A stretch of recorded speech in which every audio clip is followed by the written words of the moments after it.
Hello and welcome to another office hours. It's very exciting. Today I have a great agenda. Last time people were very excited and asking all kinds of questions about making money online. So as a preparation for today's session, I dug up all my old videos on YouTube and all my courses about making money online, and I made a big list of some very outdated ways to make money online and some ways that make still work and some very cool new ones that work today and tomorrow, like with AI. And I actually came up with a way we can try to make money online on this call live. Like, we won't be making money online, but an actual idea that we can try to work together. Like, I'll work on together, like I'll share my screen and we'll be able to use Replit, which is, if you've been on my live streams before, it's a vibe coding, no code solution and I'm using it to create a website, but you can use it to create apps or software. So I'm going to see, I don't know, but I'm going to see if I can create a very popular kind of software, specifically, like if you're promoting anything. One thing you might be thinking is outreach as a strategy to promote. Like, let's say you're promoting something for dentists, marketing services for dentists or gyms. Well, what if you have a software that looks up dentist offices or gym offices or gyms, gets the people's contact, gets their contact information, compiles, writes an email, and sends an email, all automated. And once it's done with one, it goes to the next one, the next one, the next one. When it goes through a whole city of dentists or gyms, it goes to the next city, does the whole thing. So it's kind of a marketing agent software that you can create with AI. In the past, you could make something like that, but you would have to do a part of it manually, do a part of it by getting some kind of a service. But what if you made your own?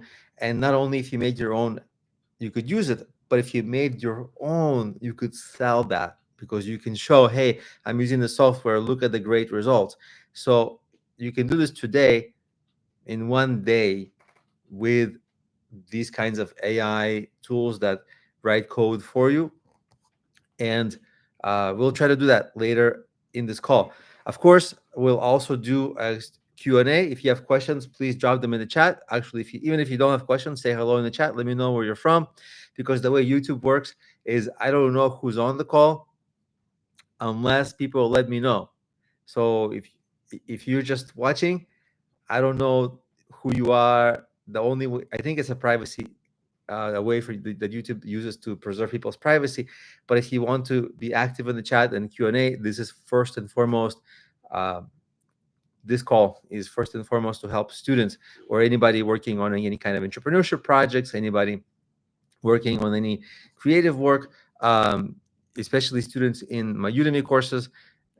This is a call for you. So feel very welcome to drop your questions. I'll do my best to help. So I dug up, like I was saying, a whole bunch of ideas from ideas for making money online that go as far back as 2012 or 11, when people started seriously asking me about these strategies, and I started seriously looking into them, partially for myself, but also partially just to um, answer people, because people had all kinds of questions and I was trying to figure them out for people. And I was like, okay, affiliate marketing, yes. That's something else, no. So the worst one ever, the worst, maybe this is all arguably because this can be always worse, but the worst idea ever that I saw and tried and got sick of it immediately was taking online polls. So these are kind of like polls you can take online. Back in the day, like 2012, this was a thing. One of the major ones was something like ipoll.com. I actually went to their website just before this call just to see this. People still do this, and they don't. It turned out it was dead, but I still had it in one of my courses. I got to take that video down. But that was a kind of a silly thing, right? And people used to do other things like let each other rent their cars. Like, it's like an Airbnb for cars. Seems kind of weird and sketch. I don't know if I would let people rent my car. So that was something people used to do. So I have a whole bunch of ideas listed. I'll kind of go through it. Again, if you're just joining, welcome. If you're coming from Udemy, drop in, say hello in the chat. It really helps me if you're lively in the chat, because I kind of know people are out there. Because when we used to do this on Zoom, people were on video. A lot of times people would be more lively commenting. It was more interactive on YouTube Live. It's not too interactive unless you use the chat, which is really the only way they allow interaction. So try to use the chat, and we'll do this. So I have this course. I'm going to go through the curriculum of this. This is like one of my oldest courses, with a lot of not so good business ideas for making money online. Let me share my screen, and we will walk through the curriculum of that course together. It's a course 23 online business ideas. It's honestly not a very popular course, and I haven't updated it in a pretty long time. So I'm kind of just going through these ideas. This is the curriculum dashboard that I have, and I'm trying to see, is this still good or is it not? Because I haven't really looked into this course too much. I update it sometimes, but not too much. Like, there was this idea back in the day, dog walking. As you can see, this is my video title, but it's from 2020 that I made it. Like rover.com. Rover.com. This is something like kind of chill. It's hard to make a full-time income on this, or you could, if you get enough dogs or cats. You can house sit, you can do a lot of this kind of stuff, like dog walking, house sitting, dog boarding. So there's a lot of business. You can get a lot of clients from this. In fact, I knew somebody who was doing this uh, pretty full time and had multiple dogs at a time. You still aren't going to be rich. Maybe if you corner the market in a certain town or certain neighborhood where you have to hire dog walkers. But for most people, it's kind of like a little bit of an income, but it's not a hard job. Like walking a dog, it's like exercise and playing with the dog. So it's borderline. Like, you would do this for free in most cases if you like dogs. I tried it. I tried it in something like 2013 or 14, that era, just because I was thinking I want to get a dog, but I could never get a dog because I just couldn't get a dog. I was too busy. And so I was like, well, this is a way for me to kind of get a dog. And I tried, I contacted some people. They didn't hire me. Sad. But it's possible. You can make a little bit of money and do some light exercise and enjoy relaxing time with pets. I think it's not even a job, to be honest. Like, it's hardly you can call this a job. It's like kind of fun. So that's rover.com. It's active in like North America and other parts of the world. But if it's not active in other parts of the world where you might be, similar sites exist because it's kind of a popular thing. Then there was, let's see, Amazon dropshipping. Amazon dropshipping is actually really good. Um, I use this website, repricehub.com, and they automatically reprice your the prices on your listings so that they come up the most because they're the cheapest. It's really cool software that's automated, and you don't have to do anything because it's drop shipping. So it's Amazon drop shipping. So you pick an item, you sell it on Amazon, but you buy it somewhere else, and uh, it's pretty good. You make the margin. Like, for example, let's say on Amazon has price of $50, but somewhere else like Walmart has a price of $30. You buy it on Walmart, you sell it on Amazon, you keep the difference. So it's pretty good. It's a good business for people who don't want to be seen. Because it's a kind of one of those faceless businesses, kind of like a faceless YouTube channel. Like, you don't have to be you don't have to create a personal brand. You don't have to be out there like what I'm doing. A lot of people don't want to do that. So drop shipping is actually good, and Amazon drop shipping is also good. The challenge with it is a lot of times buyers complain that, like, I ordered from Amazon. Why did it come from Walmart? So you have to repackage. There's like repackaging companies, but they charge a fee, and it kind of eats in. There's a lot of little fees which eat into your profit. So you might start out with like a $20 margin, but before you know it, you end up with like a $3 profit. So a lot of times your profit gets eaten up, and there's a lot of like little minutia kind of things. If you really invest yourself fully, you can do it pretty well. But and it's automated and it's faceless. It's actually pretty good for that reason. I actually made a course on it, and I put it on YouTube. I can actually just give you the free link. Drop shipping. If anybody is curious, I have a whole course on this. Um, this is the whole course. It's almost 2 hours. So I'll drop this link in the chat so that we have it. If anybody wants to take this course, you're welcome. It's actually a pretty good course. People buy it. This is the outdated version that's on YouTube. There's an updated version that's on Udemy, but it's only updated like a few lectures. So most of it is still current. So you can take that course for free if you'd like. That's Amazon arbitrage. That's like the first item in this course that I explained here. It's only like 3 videos that I kind of explained in a condensed way. But that link that I posted in the chat, it has like the whole A to Z, like, the whole course. That was 2024 version of that course. The 2025 version is a little bit more updated, but 2024 is still very useful. Then the next thing in this course is making money with artificial intelligence. This is always changing because this whole field of artificial intelligence keeps changing. But later today, I'll try to actually at least start creating a business purely with artificial intelligence, creating software. And I have a plan for how I'm going to share my screen and how I'm going to show everything. So it should be fun and it should be different. By the way, if you're just joining, welcome.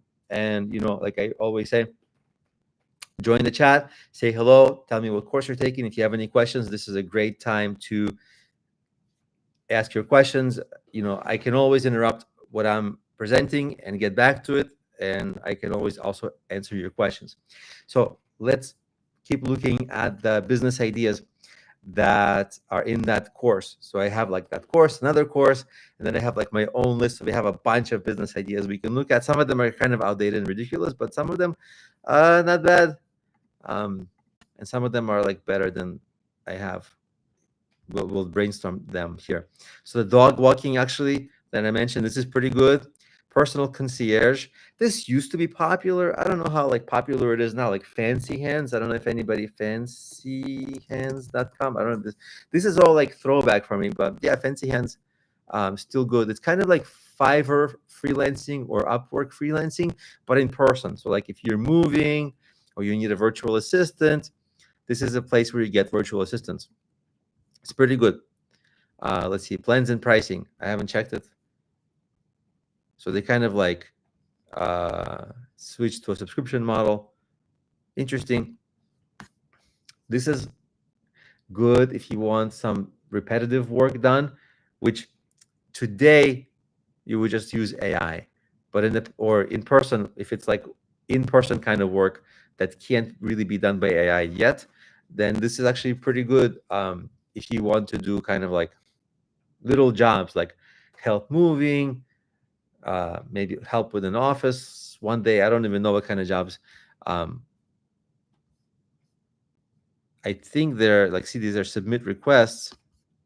I want to find service providers. Where are, let's see, dedicated assistants. I want to see what kind of things people assist with these days. It doesn't say, like, I want to like actually browse them. Yeah. For employers, maybe they're trying to sell some kind of a corporate package. Anyway, but you could sign up here and you can get hired as an assistant, like a virtual assistant. So it's kind of quick cash. And if the person hiring you likes you, you can get hired again and again and again. Probably easy work, a little bit of cash, not too demanding. And if it's too demanding, you just fire whoever hired you, never work with them again. So that's these people, Fancy Hands, there are similar websites like that all over the world. This is just a popular one. Also has a cute name, Fancy Hands. Um, so that was oops. So that was this one.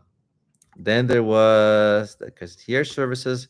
Oh, the arbitrage um, services.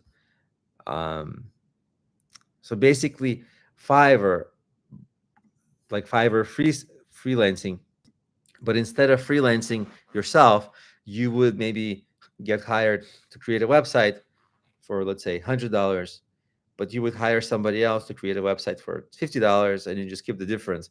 So the arbitrage model, where you don't actually do any of the work but just are good at marketing and get clients, this is okay, but you don't want to leave yourself a small margin like the example I gave, because uh, some people will get refunds, some people will get annoyed. So the small margin on that doesn't really work. So you really want to go after like high ticket items, like write a full business plan, $1,000. And then, of course, you can arbitrage that to ChatGPT today. We'll write it for you in 2 minutes. You proofread it, submit it. So that kind of stuff works. I have some comments. I want to quickly take a 1 second to read. DJ Yuki. Hey there, haven't taken the course yet, but can't wait to listen. One thing, your microphone is cracking a lot. Could sound like a loose wire. Ooh. Oh, seems to be better. Okay, problem solved. Thank you. Which course are you taking, by the way? And sometimes it shows me screen names, and I just see DJ Yuki, but it doesn't say who it is, like an actual name. I don't know if your name is Yuki or it's something else. So if you wanted me to use your real name, just drop it in there. Um, and yeah, what kind of course are you taking, and what are you hoping to accomplish? We can chat about it on this call. And while I wait for that, I'm going to go back to that course, and I'm going to share my screen, and I'm going to look through all these old business ideas. The Fiverr business idea was okay, the arbitrage. Um, it's just that there are relatively few use cases where it was actually realistically profitable. It does expand into an agency business where you can get hired by bigger clients as though you're an agency, do bigger projects, and maybe the margin there is larger. So that way, you could do that arbitrage. And many people in my courses, coaching clients of mine, that was their dream. They wanted to get hired like as a consultant or as an agency service, not do any of the work, and then they wanted to just outsource everything to somebody in the Philippines or wherever, and then just take all that profit home. But the reality of it was that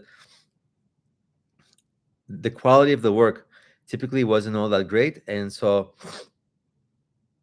people never it was harder to succeed with that than the theoretical idea of it would suggest.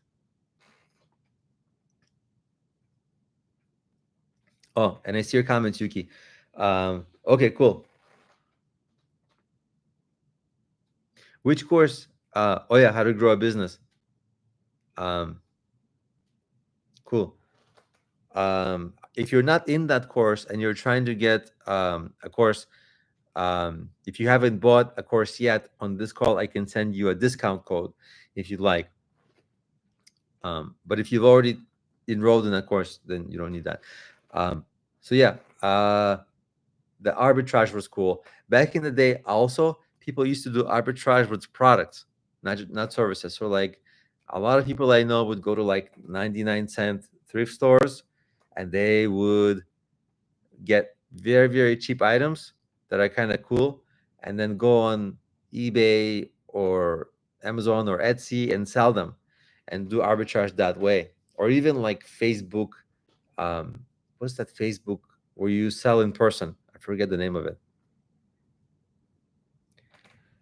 By the way, okay, I see that you haven't got the course. Let me get the coupon code for you. I'll show you how Udemy coupons are a little weird. Oh yeah, 13 like that. Yeah, that's an interesting idea. So let me share with you I'm going to show you how coupon codes are created on Udemy. So this is my dashboard, and if I say like that entrepreneurship course, This is the course you're talking about, I think, right? The Entrepreneurship, how to start a business from an idea. When I click on it and I go to promotions, they allow me to create a coupon, a discount coupon. But you see the lowest they're able, like current best price I can make is $14.99. Some courses are able to go lower, but they don't allow this course to go any lower in price because it's a long course and it's a popular course and it's a highly rated course. And because of that, they have like this dynamic pricing. And some of the courses, they don't allow them to get discounted below certain points, like because internally, Udemy is trying to become like less of this like place where people buy courses for 9.99, but they're trying to like raise the average price of the courses. And so for that reason, like I wanted to show you, because a lot of people are used to the 9.99 price, but sometimes it's not even possible.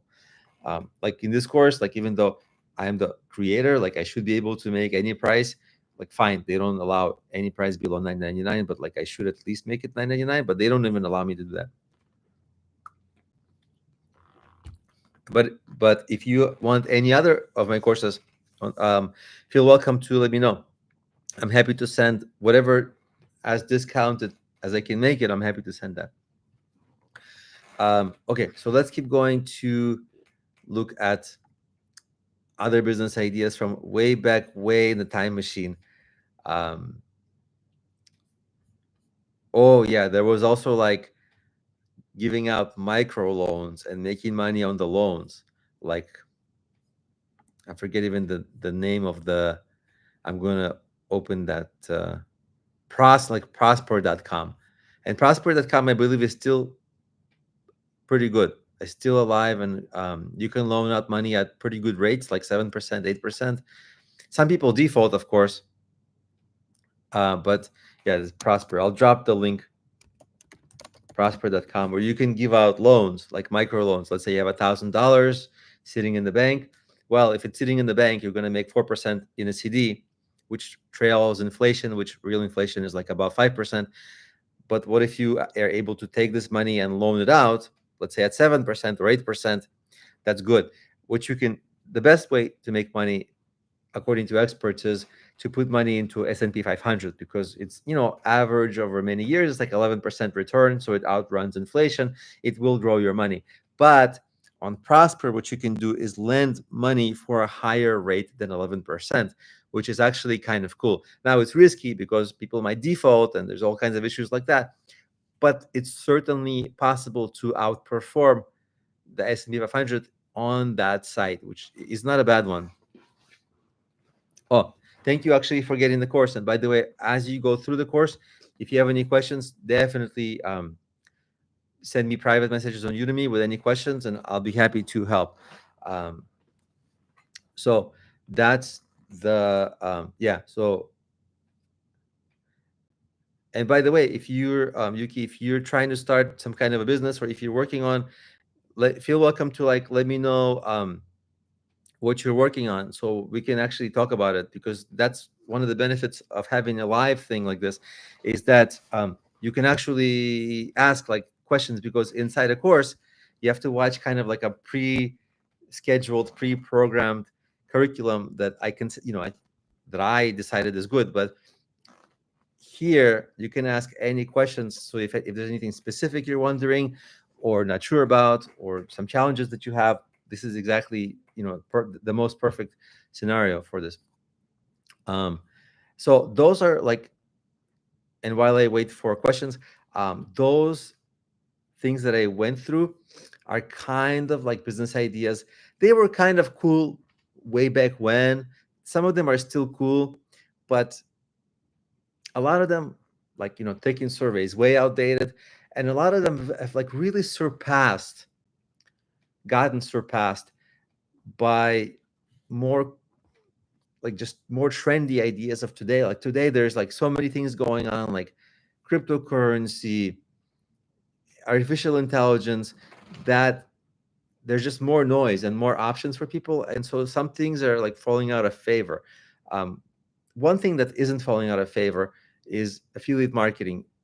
Without a fail, on these calls, I get almost every time, actually every time, yeah, without a fail, Somebody always asks how to make money with affiliate marketing by reselling other products and making a profit from that.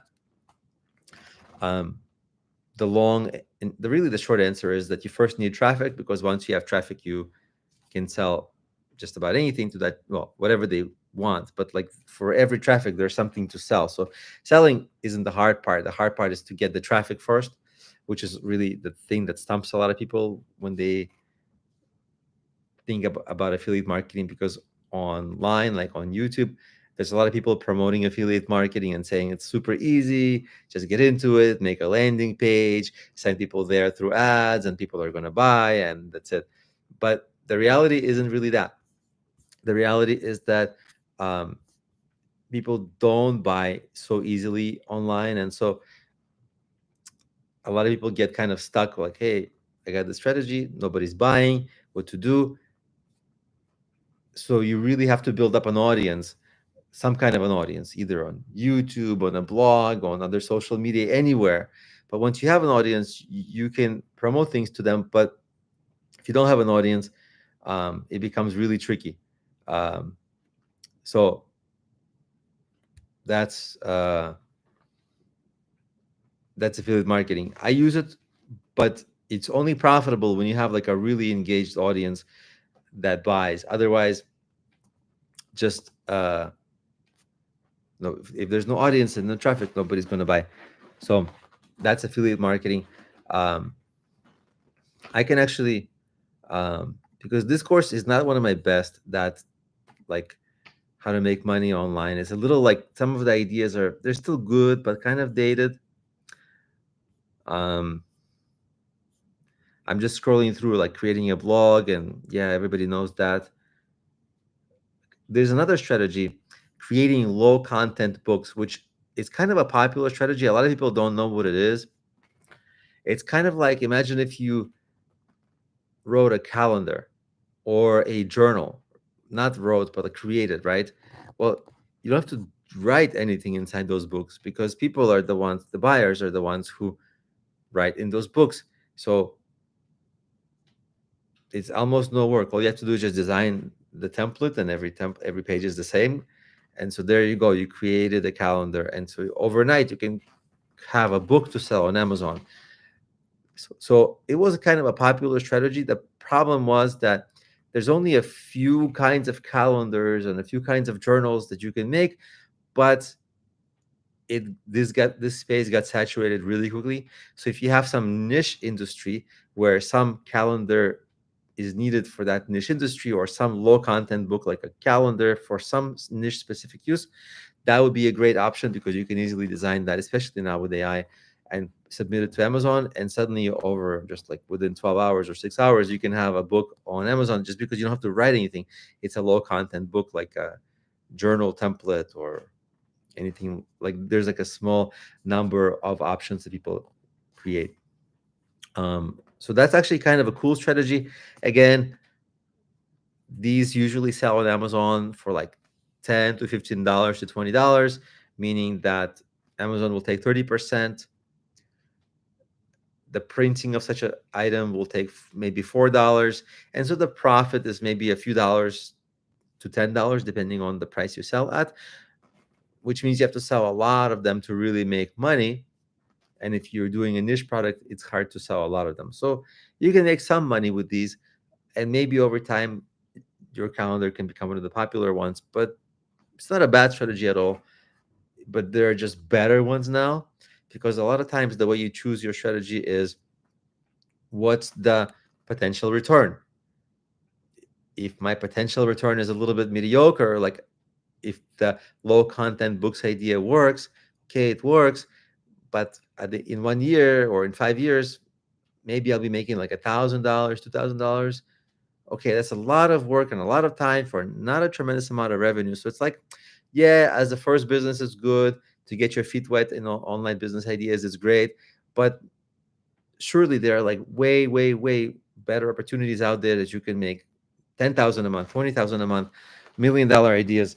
So maybe the low content books is fine, but it's not like groundbreaking or life changing. So for that reason, a lot of these ideas, they're small time, which is totally good for beginners, because that's what you want to do, something achievable that you can launch and you can be happy with. They can make you some money. It can give you great momentum, help you learn the online business game. But when you become a little more seasoned, those just there's just not enough potential return for those kinds of ideas, and so uh, probably wouldn't choose them, because there's this concept of opportunity cost. Like if I do one thing, that means I'm not doing another thing. So I better make sure that the one thing I do decide to do is the most profitable, the highest potential thing that is possible to do. And that's part of the decision making of what business ideas to get into, because there's so many to get into, but a lot of them will just leave you like, I don't want to say struggling, because depending on where you are in the world, $1,000 or $2,000 in revenue is actually not bad, but certainly not life changing or world beating. So that's that. Let me look through that curriculum a little more. Um, there's also the idea of selling public domain content, which is kind of another one of those weird book ideas, where public domain means that, let's say, books from like 100 years ago that are popular, that are classics, nobody owns the rights to them anymore. So you could publish, let's say, you can take a Shakespeare book, take the text, make a cover, sell it on your account, and you be the seller. So you can do that because no agency or no publishing house owns Shakespeare, right? So you can do this. I think that it's 80 years or 70 years. So a lot of books, most books in history, you can resell as under your own name. You're the publisher, and no publisher has the exclusive rights to them. That's why they're in the public domain. And so a lot of people would republish like Shakespeare or classics, price it cheaper, so it's the first one to appear or something like that, and then sell Shakespeare without, obviously without writing it, because Shakespeare wrote it, and without having to own the rights, because nobody owns the rights because it's public domain books. That's another like quirky thing that people used to do on Amazon, and it works. As obviously, like, let's say Shakespeare books. Well, there's still a lot of demands for Shakespeare books, and the classics, the demand never dries up because they are the classics. So that's actually not a bad idea. It's pretty clever. Again, is it something that I would want to do? Not really, because I'm a little bit like tired of Amazon. I want to do something else. But for other people, it might be great, because it's like the books are already written. There's not a lot of work that has to be done. It's a faceless business. For many people, it's perfect. So that's one option, is the books that are in the public domain, you can resell them. That really leads me to Amazon in general, because you can sell a lot of stuff on Amazon. And like back in the day, like 2000 up to 2019, 20, I used to love Amazon, and I used to recommend all my clients, well, most the ones who had the potential to sell on Amazon, to sell on Amazon. If anybody was starting any kind of an e-commerce business, I would recommend them, hey, sell this thing on Amazon, because it's so hard to get traffic to your own website. You have to do your social media, you have to do your search engine optimization, and sometimes it's too hard for people, and they would just quit. So I would say, sell on Amazon. Amazon is the biggest store in the world. Decades ago, you would thank your lucky stars if you could sell in the biggest store in the world. Now you can do it overnight. And I used to have a client who would be like, he made over like a few million, like I think over $1 million annual revenue on Amazon, and I took him from zero. He had a really, really, really good product. Sometimes your product has to be good. Like I wrote some books which they sell well, but books don't sell. Most books don't sell for like millions of dollars. But he had a cleaning product which you can use in every household. So like it's a really popular kind of a product, and so he sold a bunch. And in 2017, 18, I pushed him into it. I was like, Amazon, because he was trying to sell from his own website, from YouTube. It was a struggle. And so I told him, go on Amazon. And he struggled also there for a while. But then once he figured out the Amazon algorithm and the whole ecosystem and how to run ads on Amazon, he started selling. Like 1 month was like $5,000, Next month was like $10,000. Next month was like 20,000, 40,000, and at some point 80,000, and then over 6 figures. And then he just asked me, "Hey, don't tell people how much I make anymore. Just give like an approximate number, because at some point it's like dangerous, because people would like come to him, like you have a lot of money." Uh, so that used to be possible on Amazon. Today it's a little worse, because what Amazon started doing is enabling ads. So as a seller, when you sell on Amazon, okay, fine, you have to pay the Amazon fee, which is, it's always been there. That's fine. It's fair. But now everybody's running, all the sellers are running Amazon ads. And that because of the increased competition, the ads are getting more expensive, meaning that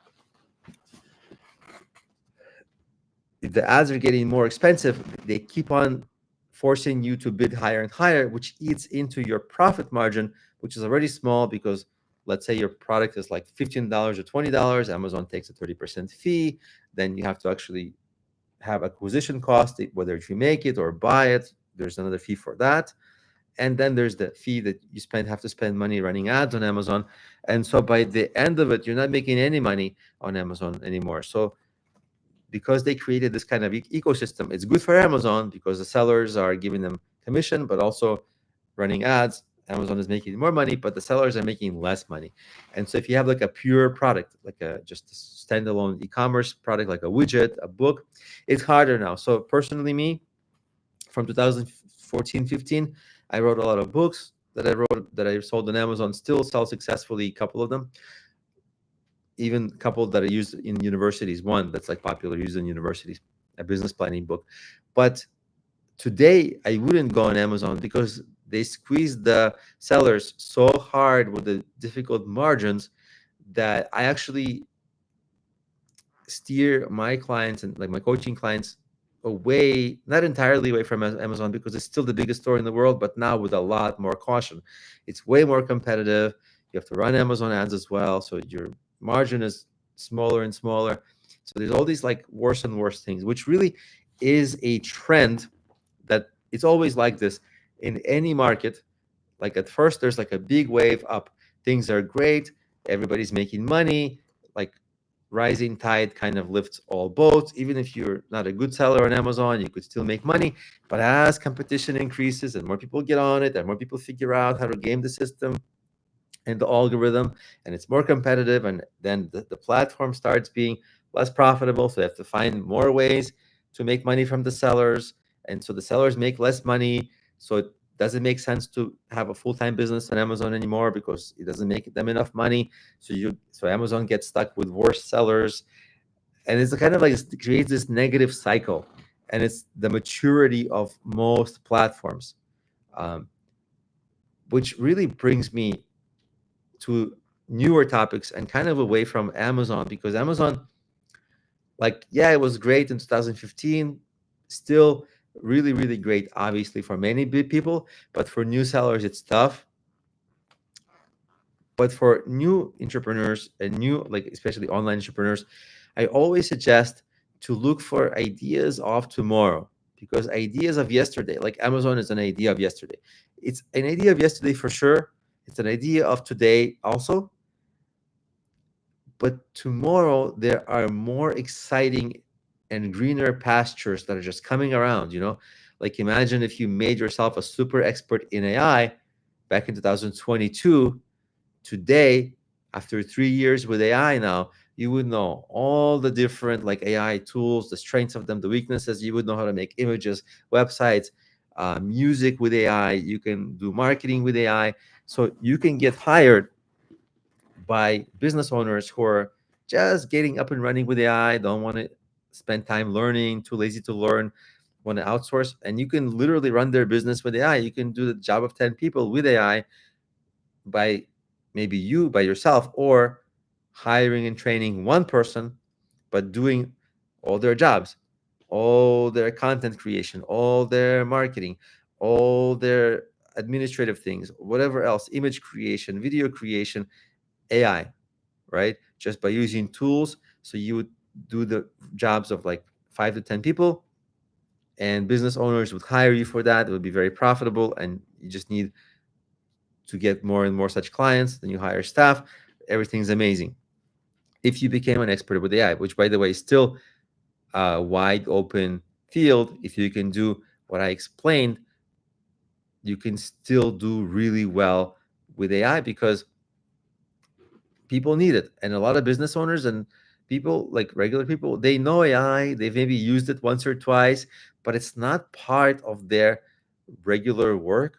Like somewhat few people have ChatGPT open on their browser tabs all the time. But I think today you have to. In fact, multiple AIs should be open in your browser tabs all the time. Like in my case, I have Replit, which is AI code generator. So I'm making software, and I have a browser tab with ChatGPT, and sometimes I have other ones, but this kind of plenty. And this way, if I need any kind of like, well, I also use Google's AI mode. I'm not sure if you used it, but like I'll tell you the pros and cons of them. The ChatGPT is sometimes not really good with current things because even though it will tell you I'm good with current things, it sometimes, like I told it, hey, summarize this page online, and it would give me a summary of that, of an outdated version of that page, even though I told it look it up now, it didn't, that doesn't. So it's kind of weird a little bit with very current things. For very current things like newsy things, current events, I would go to AI mode because Google is, that's from Google, AI from Google, because Google is so good at creating crawling the web that as soon as anything happens, within seconds Google scrolled it. Whether they tell you or not is a different story, but they have that technology to know everything really fast. And if it's something pertinent, it will be in their algorithm fast. So if you need an answer like about something that's you need a web search for or a quick lookup, that's AI mode is good for that, but it's not as good at reasoning as ChatGPT. ChatGPT is great at reasoning. And if you need to make videos with AI, you can make videos with invideo.com or InVideo, that's something else. But InVideo is like a popular brand. And there's also obviously a lot of video companies that create video with AI. So you don't have to create any video. You can get AI to do it. You can get ChatGPT to create images for you and infographics for your website. And I use AI for like website creation. I use Replit, but also ChatGPT just recently came out with their own version of it. So it's literally like 5 browser windows, but you can do so many things, like jobs of like 5 or 10 people. Um, and so if you can sell that to a business which currently employs those people, for those tasks, it's really sad for those people because they could get fired. But in a sense, it's an opportunity for people who learn and who kind of stay ahead of the game. So that's the idea of like, just you got to be on top of what's coming around and what's happening moving forward in your industry, like businesses of tomorrow. And the more you interact with AI, the more you're in that field, the more you'll get new ideas of even more that are even more forward looking of tomorrow. And one day something will hit you and you'll be like, oh, I can't believe I haven't thought of that. Has anybody else thought of that? You look online, and yes, people have thought of it maybe, but like very few, and the things they made aren't good yet. So you're like, wow, it's a wide open field. Let me quickly make it. And you can make it fast because you are good with AI, and um, launch things and create your own startup businesses which have high potential. It's actually something that I did. um, I was studying like kind of how to launch a cryptocurrency token, which is not really that hard today. And then I actually launched my own. I'm like, hey, cryptocurrency token. If you launch one, if you own a lot of the shares and the price goes to $1, $2, $10, whatever, you can make a significant amount of money. It really scales well, and you can create almost generational wealth. So I'm like, for the amount of time and effort this will take, this is a good opportunity. This is like a good risk reward, like high, a lot of hard work, but high potential, as opposed to a lot of these Amazon ideas where like low content books or selling books that are in public domain. Yeah, you can make some money, like hundreds of dollars, thousands of dollars, But will it really change your life? No. Will you be able to quit your job if you live in the US? Not really, because you'll be only making like part-time level money.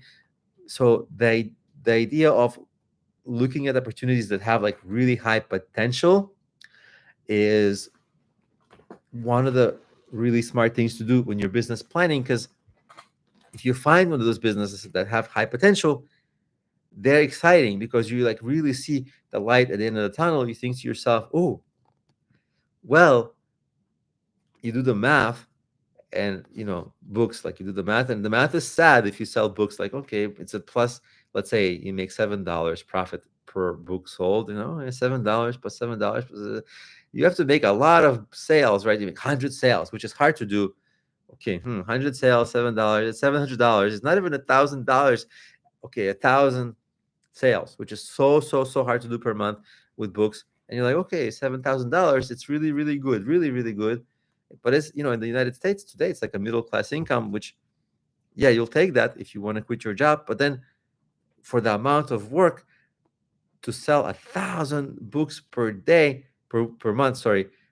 And by the way, that has risk, because the Amazon algorithm might change and they might drop you down, and you might be selling not more thousand books per month. So that's a risky thing too, because every month you have to start from zero. As opposed to, let's say you did launch this cryptocurrency token that I'm, theoretically talking about. Well, the more the token goes up, and let's say you have 100 million shares of it. Okay, if it's $1, you have $100 million that you can then sell. Of course, you are going to create the price will go way down, so you can't really just sell it. I mean, there's other ways to make money from it, but in theory you'll be holding $100 million worth of the token for a lot of the similar kind of a similar amount of hard work. And that's the idea that I always try to drive home to new entrepreneurs, is like, yeah, in the beginning, just do anything that gives you momentum so that you can learn. But your second idea, you got to look at that opportunity and make sure it's a really, really big opportunity. You don't want to go after a big opportunity with your first idea so much, because a lot of times you would just get confused. It's too competitive. Things are too hard. You want to have like a nice first project to win in, succeed, hopefully succeed enough that you can quit your job so you can pursue your next things full time, because you want to become a full-time entrepreneur, because it's just easier. If it's so hard to have a like a job, like 9 to 5 job, and then at night or in the mornings or weekends work on your business because you're tired at those times and it's not enough time. It's just better if you put in like 60-hour work weeks or 40-hour work week at least into a new business. But if it's better if you can devote all your main time to that. The results are always better. So your new initial business idea can fund your bigger ideas, which tends to happen. So that's why I really like bigger, higher potential business ideas. Um, and let me share my screen. I'll show you the cryptocurrency token that I made. It's kind of cool. I'll share my screen. So it's a cryptocurrency token that creators and entrepreneurs can use to, where's this thing? Yeah, here, to raise money.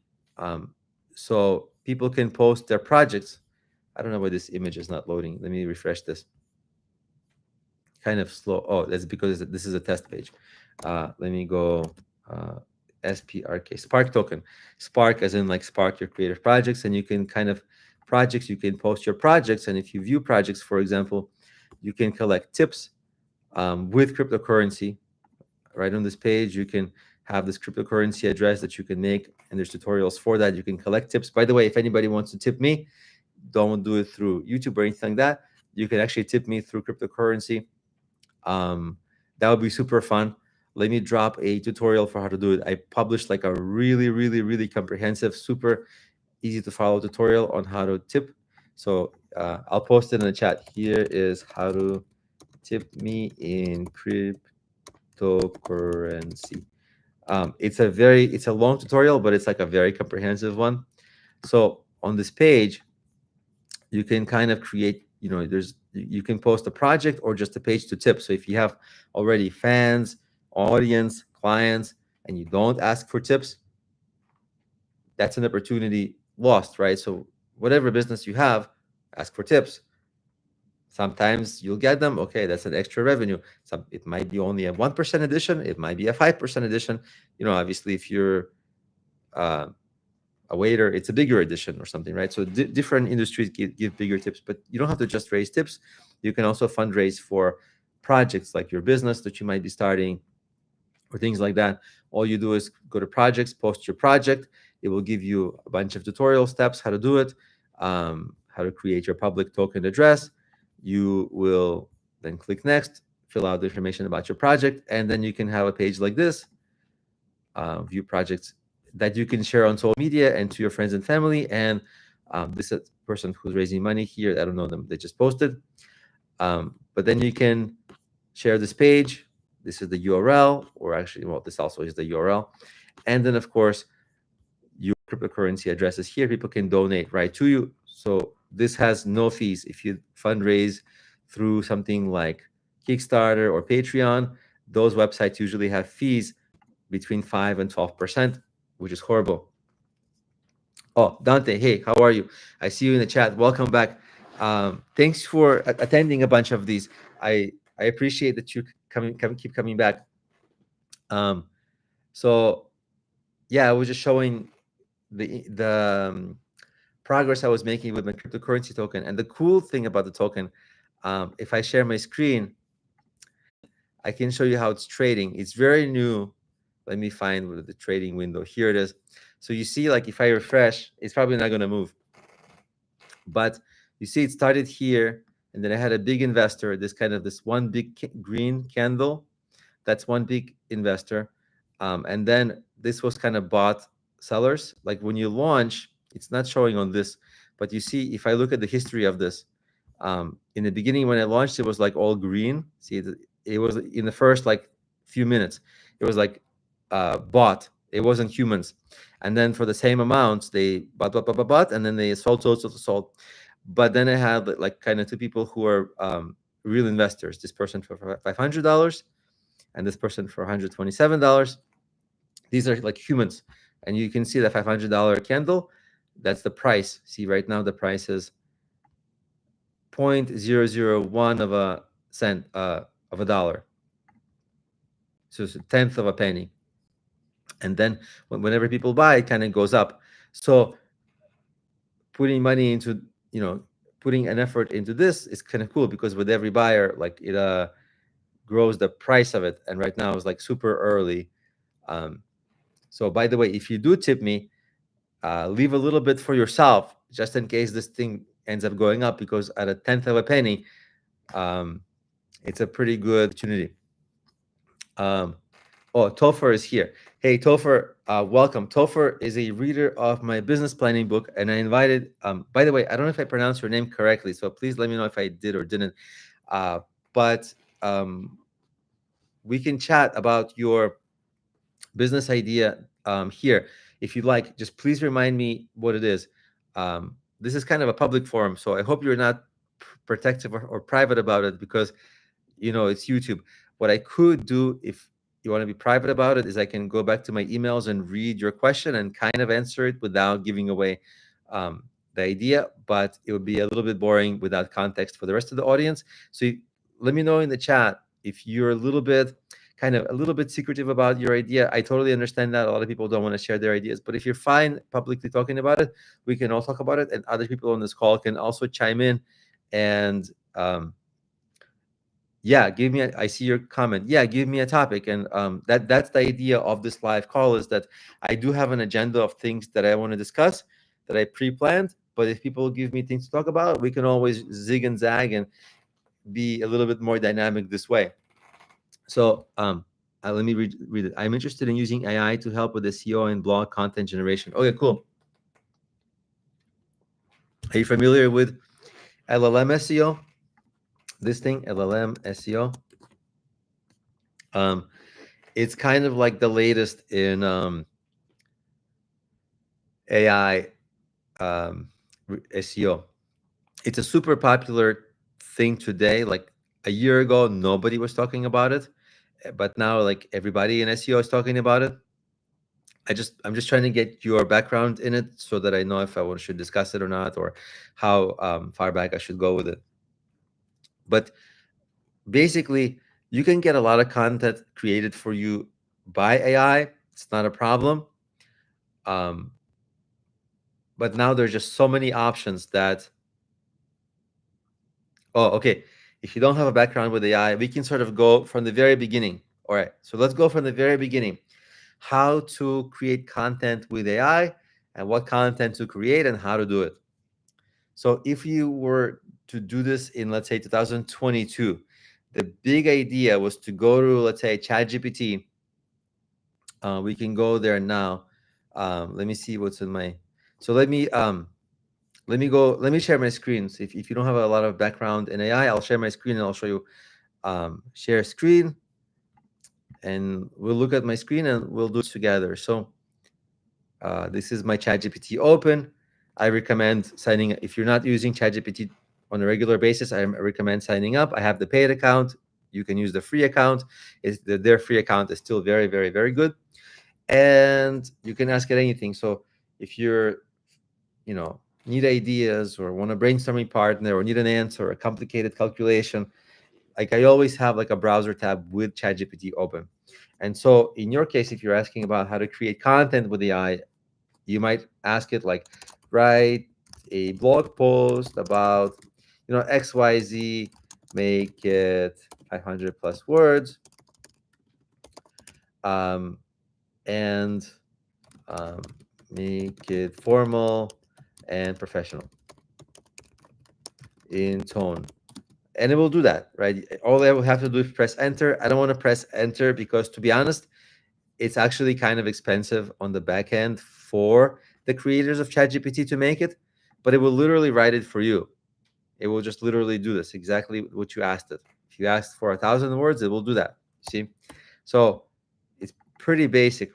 Now, this was the big idea in like 2022. So in 2022, when AI just kind of started out or became widely available to consumers, people were thinking, ooh, I'm going to create 1 million blog posts and just publish them because it's so easy now. Like, you don't have to write it, right? And if you were hiring a writing agency, you can fire them. ChatGPT is your writing agency. Not only that, you can sell writing services that you would use ChatGPT for. Maybe you will disclose it, maybe you wouldn't disclose it, depending on your ethical levels, ethics level. Um, right. So I see what you're saying. Yeah, it would saturate things, and so that's an issue. I mean, it's not some, so it's not honestly such an issue. The web is already saturated.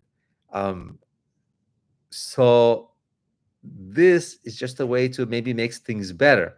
So instead of looking at volume, you would have to like actually read the articles and see, is this actually any good? Sometimes AI is just purely wrong. Sometimes the writing, it's not like the writing is good or bad.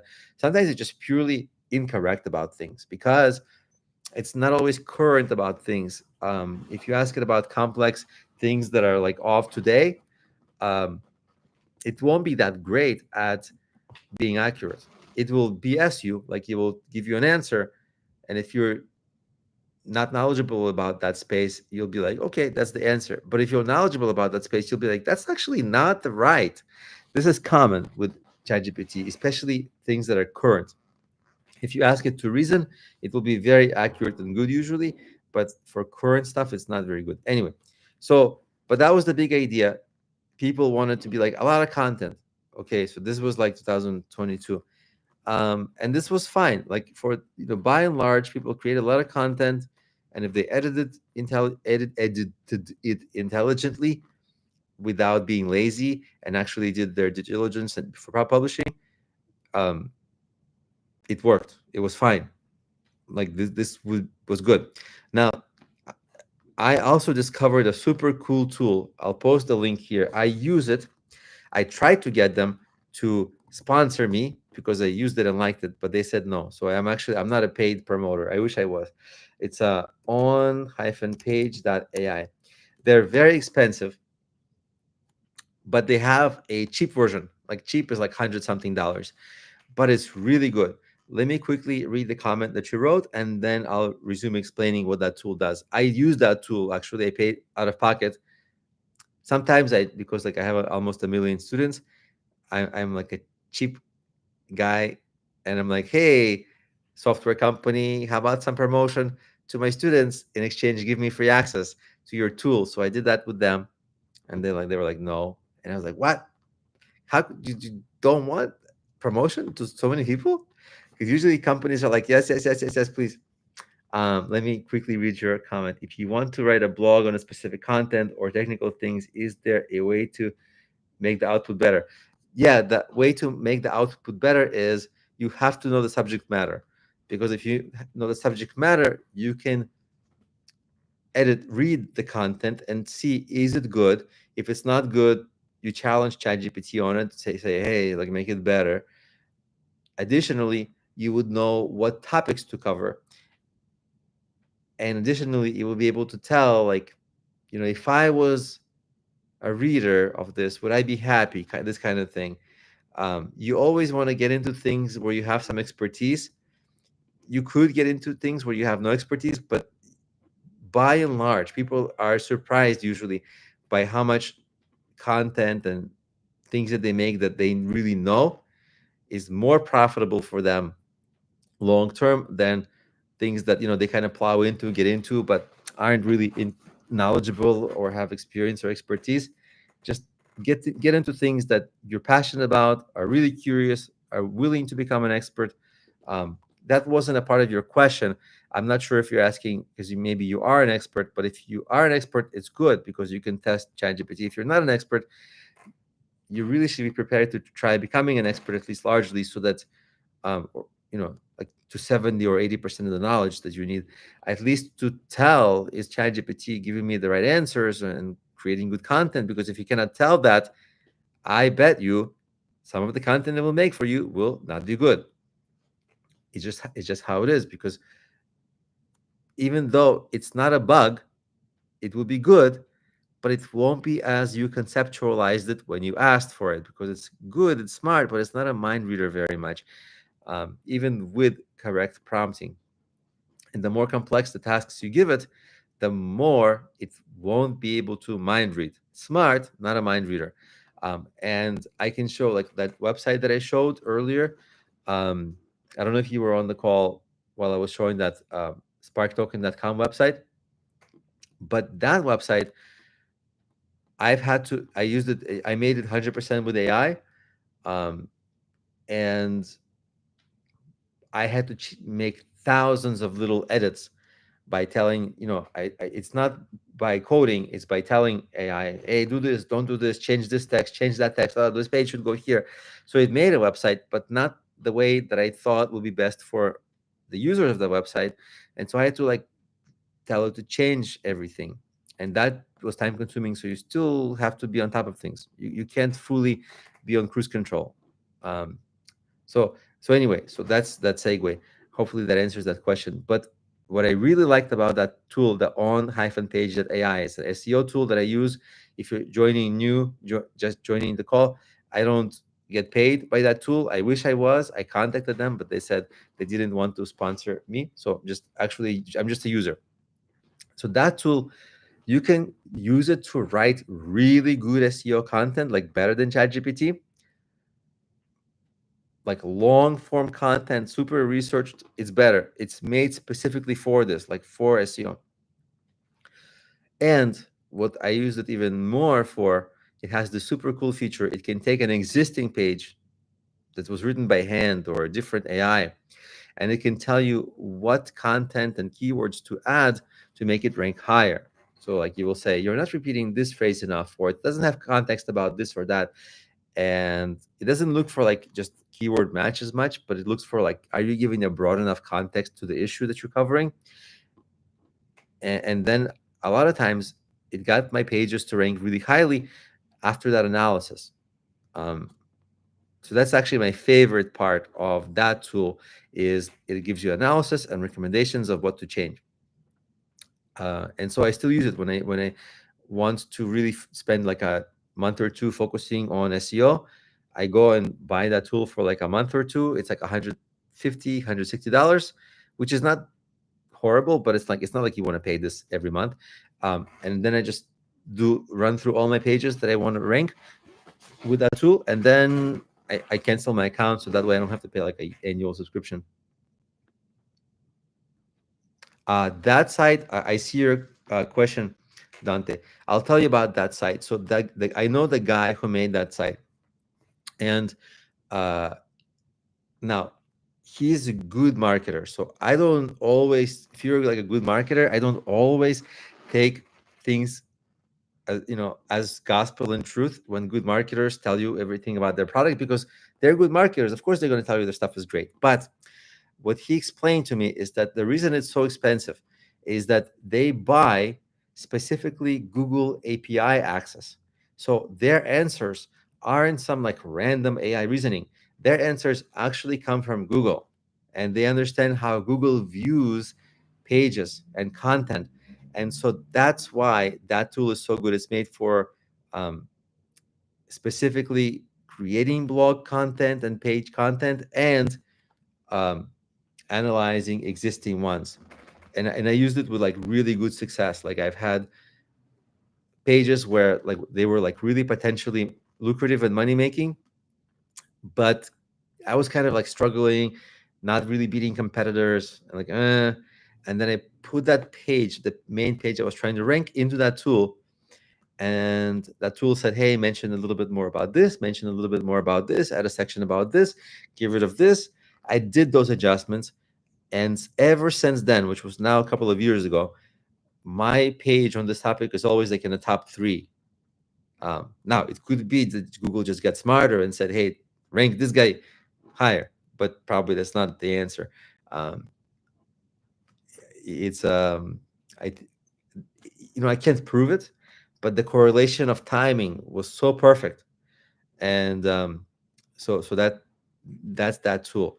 Again, it's like $100-something a month. I wish I got paid to promote it, but I don't. So, but I use it.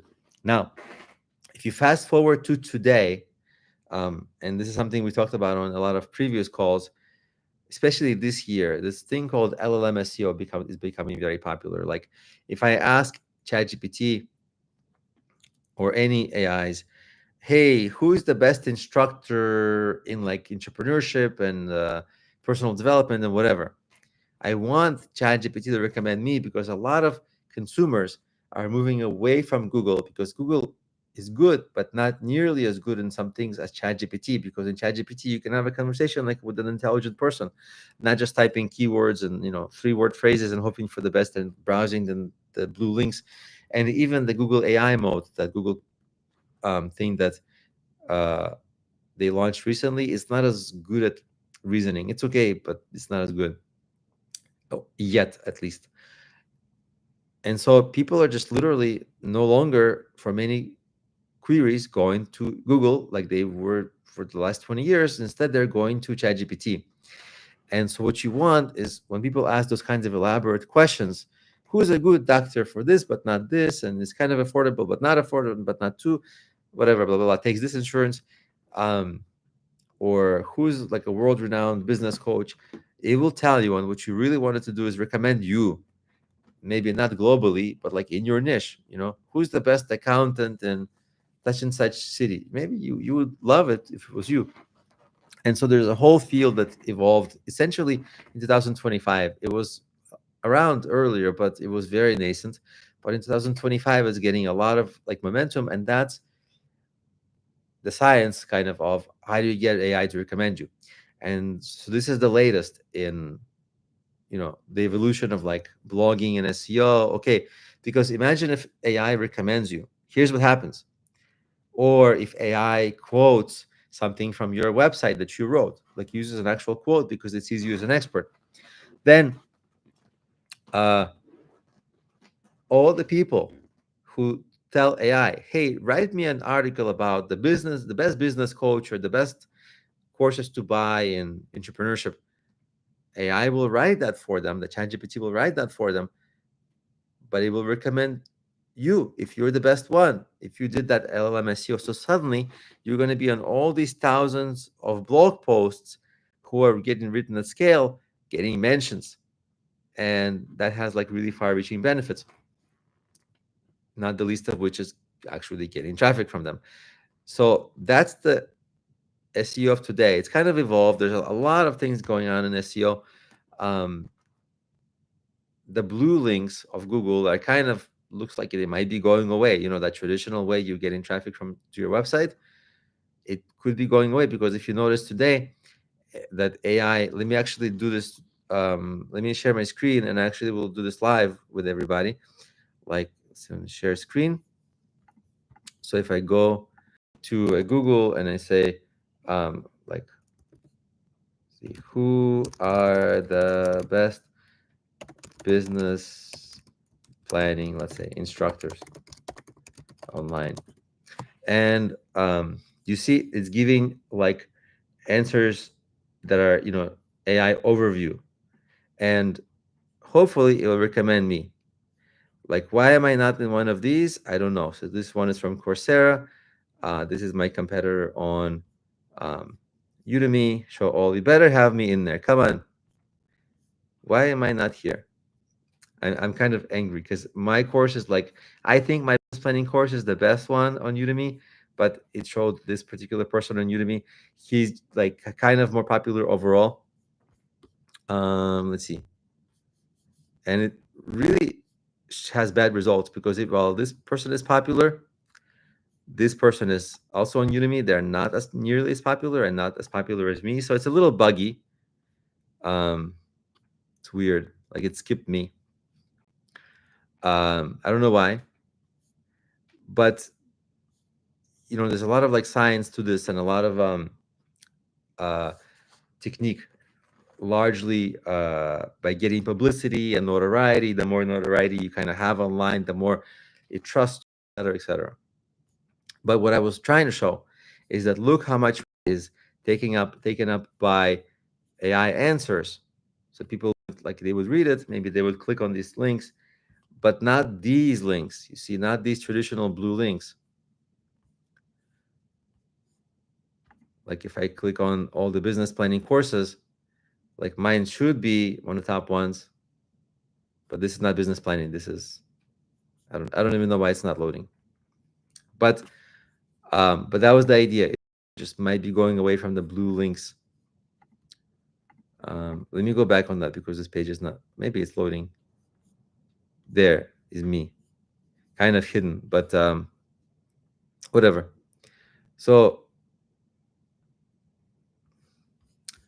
back to, yeah, so the blue links, I don't know what's gonna happen with them, but AI is taking shape, and soon you see this dive deeper in AI mode. Now it takes you entirely away from the search results, and it kind of gives these. I'm kind of mad. Like, why is it not like my course is better than this person's? All these people, my course is better. So I don't know, like, call the makers of ChatGPT. Like, this is Google. Like, hey Google, why are you hating me? Why are you not promoting me enough? 'Cause I'm sad. That kind of thing. But besides that, yeah, I don't know what's going to happen to the future of the blue links, because you see here it's a kind of a ripoff of ChatGPT. You get you basically get the answer of ChatGPT, and there are no blue links anymore here, right? Or gone. Sometimes you'll have like links, like here, this little tiny link. But let's see where this goes. Like there, eCornell. So yeah, you get you. But look, this link is so tiny, so tiny. Of course, it's going to get a lot fewer clicks than these big links, and it's a big problem on Google now. There's a lot of website owners complaining that, you know, this Google AI is, where are they getting the information from? The websites, but they're not sending traffic to the websites. They're using for their, you know, keeping people on Google. So that's an issue with Google. Um, Let me stop sharing my screen so just to catch up on comments and anything else that happened. But that's essentially, that's the problem with Google. Now, Google says, because this is like a very publicly facing problem that Google has, and Google gets a lot of criticism for stealing the traffic of website owners. And they say that they don't steal the traffic, they pre-vet the traffic, meaning that they educate the traffic. And once a person really, really needs more information, they end up clicking on the links and clicking through to a website. But I think it's only true for some things. Like if you're selling things, okay, for now, they have to send people to the websites where they can buy things. But soon they're going to have this kind of agentic search, which is kind of coming around. I don't know exactly how it's going to end up looking, but agentic means like you can tell an agent, but AI agent, to be like, hey, don't just look for like shoes for me, but say, hey, I have these needs for shoes. Well, I like this color. I have this problem with my foot. I have this blah, blah, blah. Go buy me shoes. And the agent will do that. They'll search, they'll research everything they find. They'll, they kind of summarize all the information, find the best brands, sales, make the purchase, use your credit card if you allow it, or if you don't allow it, you'll make the actual purchase. And so it will actually do all this work for you.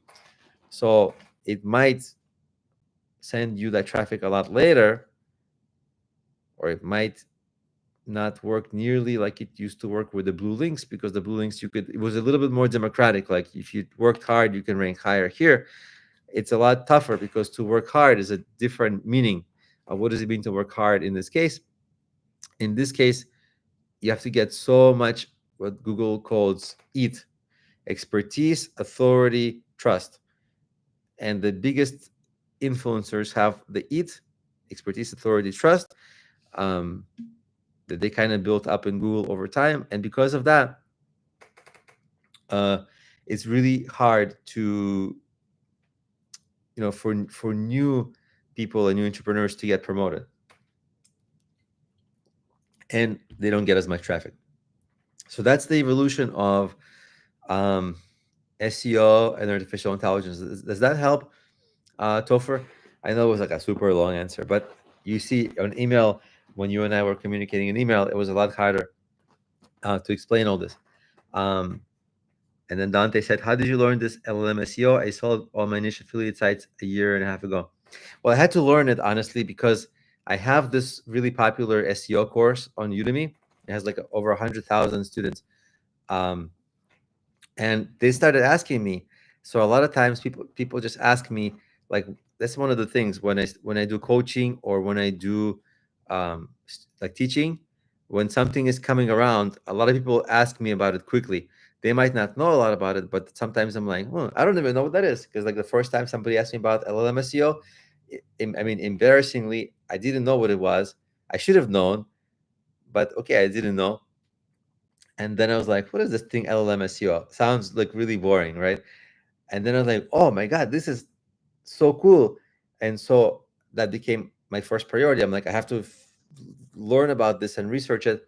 So a lot of times I look what experts are doing, and I follow some experts online, and also I read the publications. So for example, like there's this publication like Search Engine Land. I'm going to post .com, Search Engine Journal. They have a lot of these kinds of news for SEO. So I follow them on social media, like on Twitter. They just post all their latest articles. I think one is Search Engine Land, one is Search Engine Journal. I think it's kind of the same company who owns it. I don't even know. Something like this. I didn't check the spelling of the second one, but let me click it. Yeah, it clicked. Okay, so it worked. And just following this publication on social media, they have a lot of experts writing. So if there's anything new coming around in SEO, like it's there. A lot of times it's useless. Like, hey, Google made a new, like Google art icon. I'm like, okay, I don't care about it. Or here's some things about Google Ads. I'm like, okay, ads is not something I really care about, because I'm more expert in like free organic SEO. But sometimes they're like, oh, look at this change in AI SEO. And I'm like, oh, I have to know this. And so that's kind of how I keep up to date. But also just working on it gives you more ideas. And, yeah, that's really, Yeah. So what was I gonna say? I think um oh yeah. Still answering, partially answering Topher's question, because a lot of ideas you get, um you start kind of creating almost everything with AI. I mean, you have to obviously edit and give it like a really thorough look through for sure. But like today, that website that I made, that SPRK token, all AI. And sometimes I'm like, well, write this content for me or write that content for me. It does it. It has a bunch of content pages on those sites, like tutorials, how to get onboarded with AI. It's all like written by um, AI. It like really, that tool just wrote it for me, and yeah. So let me quickly read the question. Do you have employees? Right now, I have 3 VAs, but with ChatGPT and moving faster, ironically, I need more. Oh, that's fun. That's actually like really smart way to do AI, is finding a way to correctly employ people so that you need more of them. I have opposite problem. I am trying to create software that automates potential employees. Like later on this call, what I was kind of planning to do was to work with AI to create some software that automates things. I don't know if you'll get I hope to get to it, but so I do have kind of one person who is a freelancer, does editing for a lot of my videos, but I don't have a lot of employees really. Like I try to keep it lean because in the perfect world it would work out, but in the real world, what I run into is like I just it's find it so hard to manage people because it takes time, and then it takes away my time, and a lot of tasks that I do are more valuable. Like my whole business is like filming videos, being on video, being on camera, so I have to do it. And the more I do it, like creating Udemy courses, it's the highest priority. So yeah, I hire a little bit for video editing, but and my marketing is all automated. So I used to hire a little bit on Fiverr, like freelancers, but now just do everything with AI, but very minor. Like I try to like focus. I think one thing that's maybe like a middle ground is don't pursue a lot of projects. So like it might seem like, oh, I can do more, so I have to do more projects, have more tasks. But so many of the tasks are very low result tasks that if you, instead of doing them, completely disregard them, you won't even miss them. You won't notice they're gone or not done because they'd be like, well, okay, it was useless anyway. Like, very low impact tasks. Because a long time ago, I read this article, and it was kind of like a bigger thing, but a lot of CEOs, they were saying, we don't work that hard. And people were like, why aren't you working hard? And they're like, well, because I time manage correctly and prioritize. Because if you don't do things that are like low priority, you'll open up time to do higher priority tasks better and still have time for yourself left over. So a lot of times, uh, it's just not a thing. Like you maybe just don't want to do a task, as opposed to having FOMO. Oh, I want to do this, and I want to do this, and I want to do this, and this. With some of the, I want to do this and this, ultimately aren't impactful. Let me quickly read also. I wish there was a smoother way of like so I can keep talking and reading, but it's just I cannot do two things like that. I haven't evolved to be that kind of an AI. Oh, the formatting, yeah. Are you make? I see you're making a lot of content, and so you're formatting. Yeah, yeah. AI sometimes it's like funny because, on the one hand, it's a genius. On one hand, it's like kind of dumb. Like just doesn't get basic things. Like sometimes I use AI for programming, and it like writes white letters on like white, creates a website that like has white letters on a white background. I'm like, AI, Like who is gonna read this? Why did you do that? And AI is like, sorry. Like, okay, AI. But yeah, uh, I wonder also if there was a more specific prompt that could be given to AI and an example, because part of the prompt engineering is teaching the AI what kind of output you want, because it might be giving you the formats that are undesirable, that it looks wrong to you because it doesn't know better. But if you feed it a format that you like already, that is working, like literally upload a format that you like, it will mimic that format. So it might actually, don't ask it, like, what if you don't ask it in theory, do this and this, but literally upload the type of format you need, it might work. If it doesn't work, you can just try a different AI. There's so many of them, they're very similar, but sometimes one just has a glitch.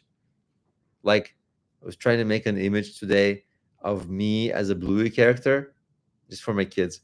I don't know if you watched it. If you don't watch, if you don't have kids at a young age, maybe I don't know if you watch Bluey.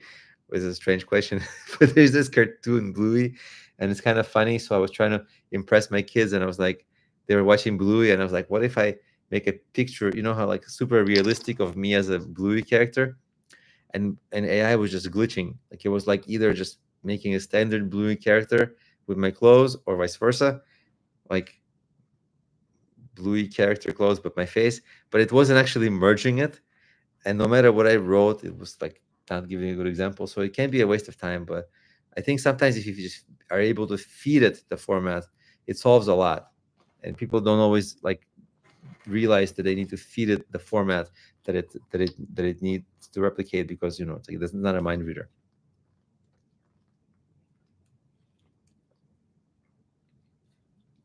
Also, sometimes I need a partner for this lives, because when I drink water, it's like that air. I need somebody else talking at some point. By the way, if you're new, welcome. Uh, drop by in the chat, say hello, because until people comment in the chat, I don't know who you are. Oh, I see somebody. I don't know how to pronounce this, but I will try. Logiki. Logiki? I don't know, but it doesn't show me your name. It just shows me kind of a screen name sometimes, unless it's a name. Sorry, I'm butchering, but hi Alex. Will this video be available on your channel? I missed the first part. Yeah, it will be available.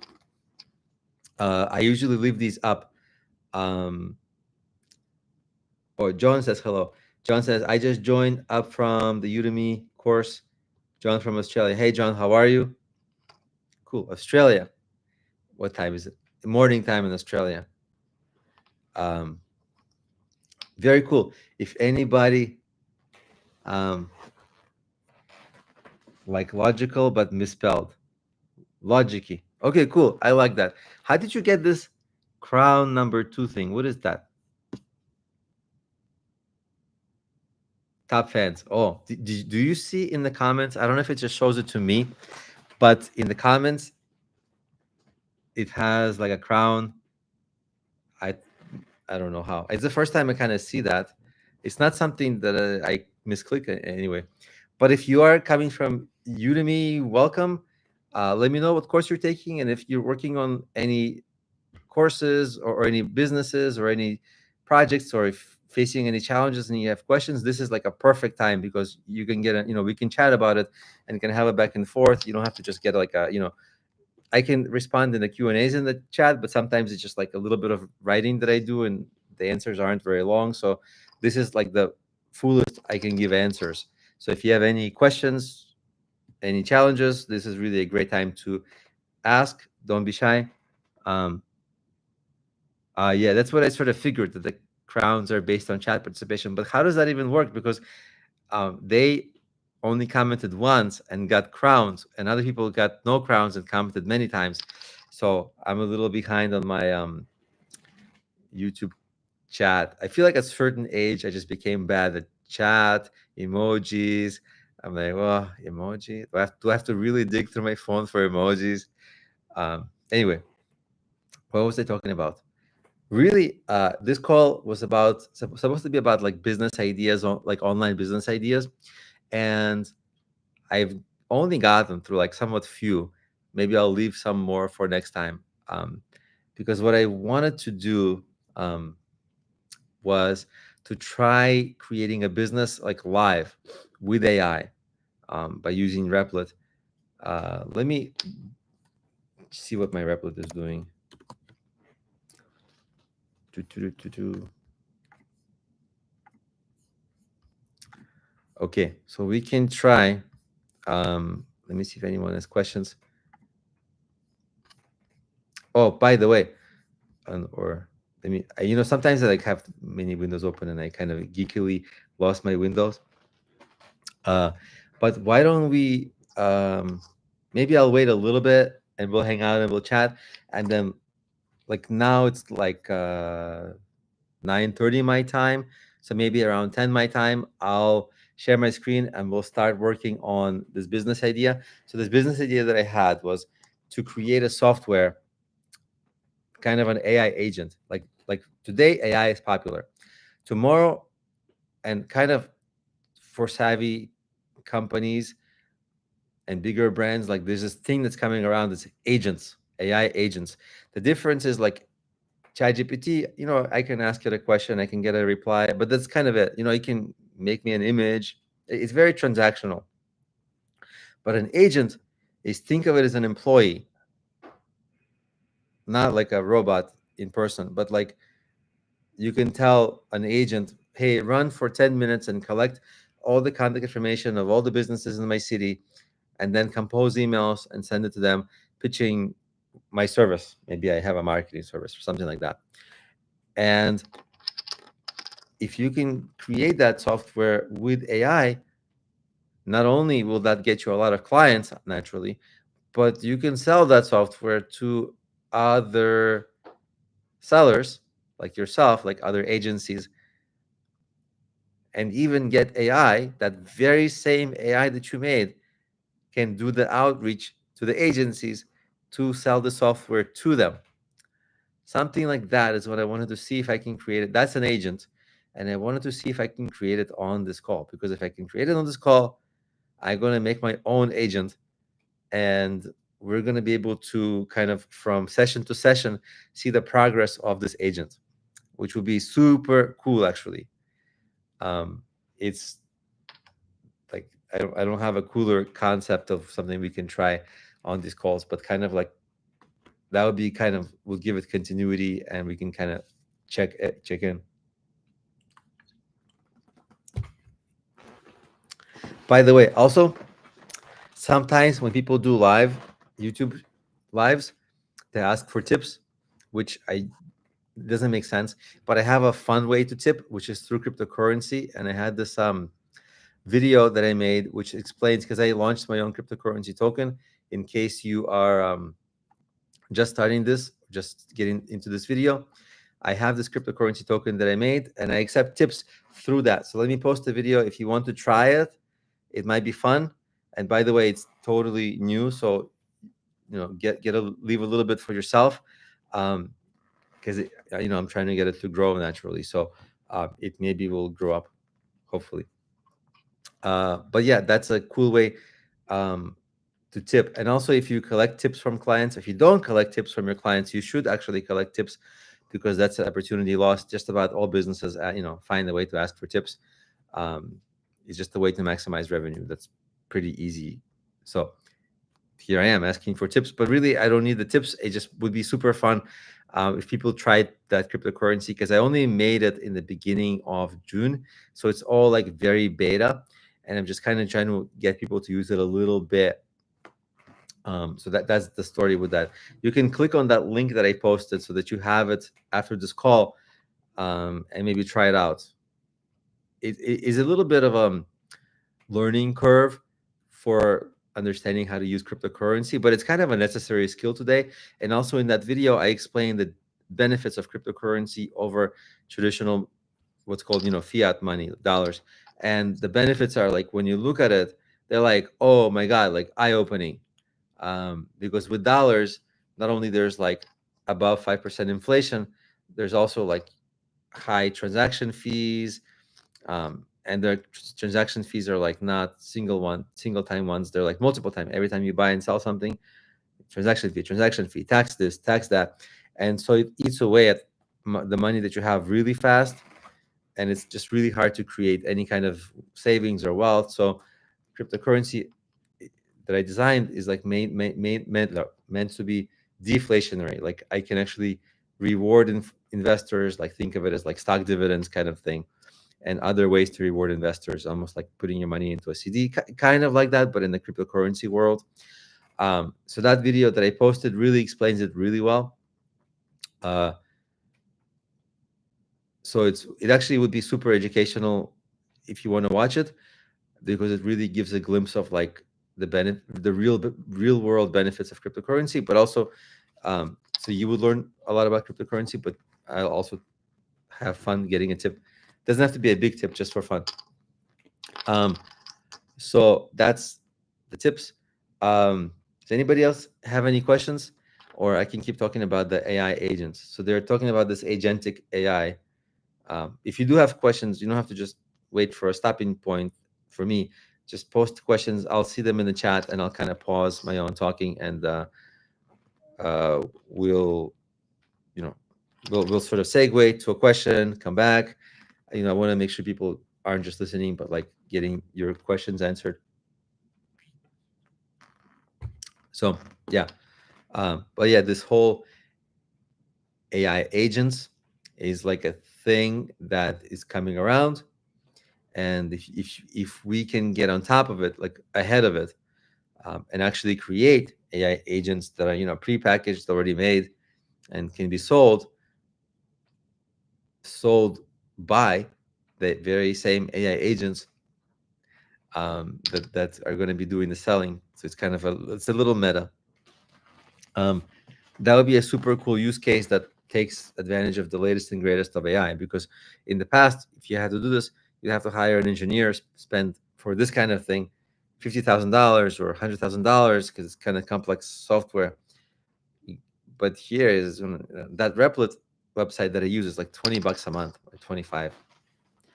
It doesn't give you unlimited use, because if you're like using it to program a lot, it will at some point kick in like pay per use, but it's very, very cheap. It's like, okay, pay per use $5 more, and then I can use it for a couple of more days. So super cheap. So I'm kind of just waiting. It's going to take me like, I kind of set this bar of like, okay, we're going to do this until 10 p.m. my time, but it's 23 minutes until then. If nobody has questions, I can talk about other stuff. Um, so I talked about, let me, so I talked about a lot of business ideas that you can do online. Does anybody have a specific interest in any specific business idea that they might want to pursue? I'm happy to talk about that. It's kind of fun. Is anybody like seeing any kind of cool new business ideas with AI? I'll tell you about one that I like. I think I mentioned it on some calls before, but there was a guy who became famous doing this. I think it's maybe earlier days of AI or earlier days of like Replit, because I heard the Replit CEO on some YouTube interview talk about this. So on Upwork, there's all kinds of people posting projects, and one seller, he would go and make those projects like really quickly. He would literally put the description that a potential employer would post into Upwork. He would copy that description, paste it into Replit, and the Replit would give him exactly that software that was in the description. And then this entrepreneur was like, hey, they would contact that initial poster and say, hey, I made this software. Not actually, I didn't make it. I have the software, right? Because it took like 10 minutes. So you can't say I made it. I already have the software. Would you like to just buy it? And that person, I think, made something like between 600,000 and $1 million doing this in a year. It's literally just pitching things to buy, things that when they already had it, by using AI to quickly spin it up. Let me quickly read the comment. The reskin ChatGPT wrappers are doing well. People are making SaaS businesses out of. Oh, I see the business ideas. I didn't know about reskin ChatGPT wrappers. That's cool. You mean like how to get your ChatGPT to look custom? That's actually really cool. Like a stealth one, so that nobody knows you're on ChatGPT in public or something, or at work. Stealth ChatGPT would be super cool. And people, yeah, SaaS businesses. That's what, like, the software as a service. That's the kind of thing I was also thinking about to do on this call, because the AI agent is kind of a SaaS business. Sounds like SaaS, like sassy, give it the attitude, but um, right, they just use the tokens, so they create a business, and people are using ChatGPT without knowing. Yeah, something like that. Um, I wonder. Also, I think today it's so easy. You can launch. Well, it's you don't even need cryptocurrency because sorry, AI to create cryptocurrency, because there's software and services that use it.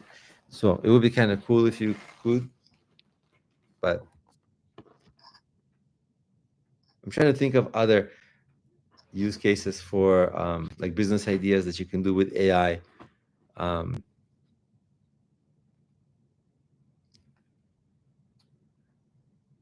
but really, I find that it just opens up a lot of things you could do, but didn't have time to do before, which on the one hand is good. On the other hand, can lead to bad decision making, because it's not like it does everything with for zero time. It does everything maybe faster, 2 minutes, 5 minutes, 10 minutes. But okay, when it gets to the 10 minutes range, and you have to do more work on your own, like maybe it's not worthwhile work sometimes, because you have higher priority work. So I don't know if it's always so great, but um, yeah.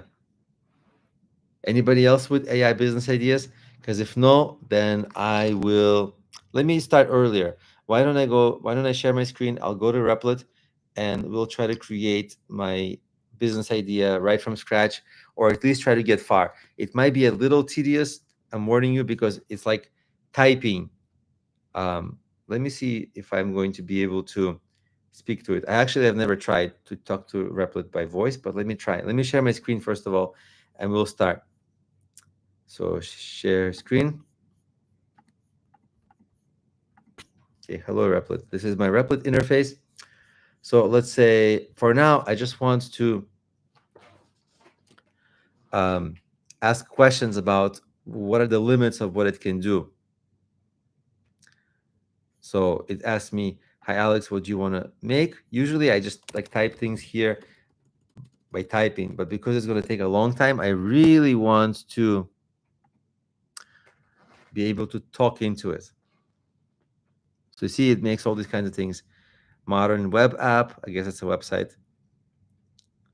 Interactive data app, don't even know what that is. I guess it's for data science. 3D game, that's cool. Web app Python, websites with Python backend, that's fine. But why do you need Python? Because other languages, I guess any language, but Python is fine. Okay. What I wanted to do is say, are you able to make AI agent software? And you know what? Let me go to ChatGPT and let me ask you the same thing. Let's see what their answers are.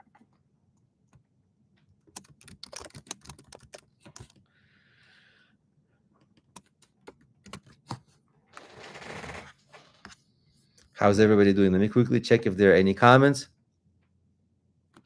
If there are no comments, I'll continue. Okay, no comments so far. Oh, sorry. I accidentally, the share screen button and the end stream button they're like dangerous close together, and they look a little similar. This is dangerous. Okay, so let's see what Replit said. I can definitely help you create AI agent software. Yes. I didn't know if that was totally possible, because the first time I asked it, it said yes. Then I asked it again. It said kind of weirdly null. So now I got confused. But yes, however, I do need to understand more about specific AI agent you want to build to create the best plan for you. Could you provide more details?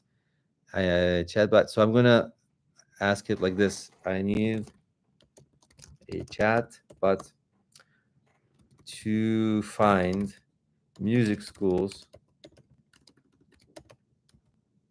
and pitch them to raise money with my SBRK token, which is the cryptocurrency to fund creative projects. I wish there was a voice thing, but I don't see it. Let me use the voice with ChatGPT has a voice.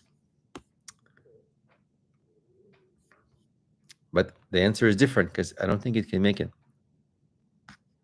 Okay, let me see if everybody's still with me on the call, if any has questions. Okay, everybody's still with me. Let me ask ChatGPT some questions. So for ChatGPT, I'm going to press this thing, use voice mode. And I'm going to say, allow the microphone, okay? I'm trying to build a software or really an AI agent to look up in every city in the United States, look up music schools and art schools and any kind of creative schools. Doesn't have to be like schools for kids like that they go to in the morning, but more like after schools, can be adult schools, but anything for creative people. And I need you to create a software agent, AI agent to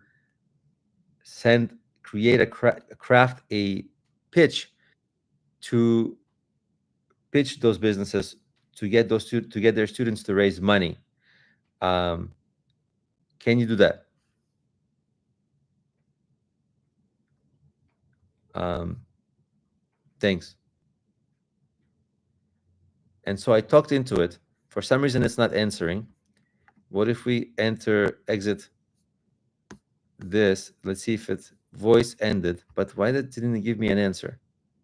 Usually it gives me an answer. I wonder, I don't know why it didn't give me an answer. But let me see what, oh, look at this. This is cool. It made this software for me in theory. It gave me like a prototype, or not a prototype, but like a pre-design. I understand you want to build a chatbot that can help you find music schools and assist with pitching PRK currency to fund creative projects. Let me create a comprehensive plan for this AI-powered business development tool. So it would have a navigation, or I guess it's a plan. This is a plan.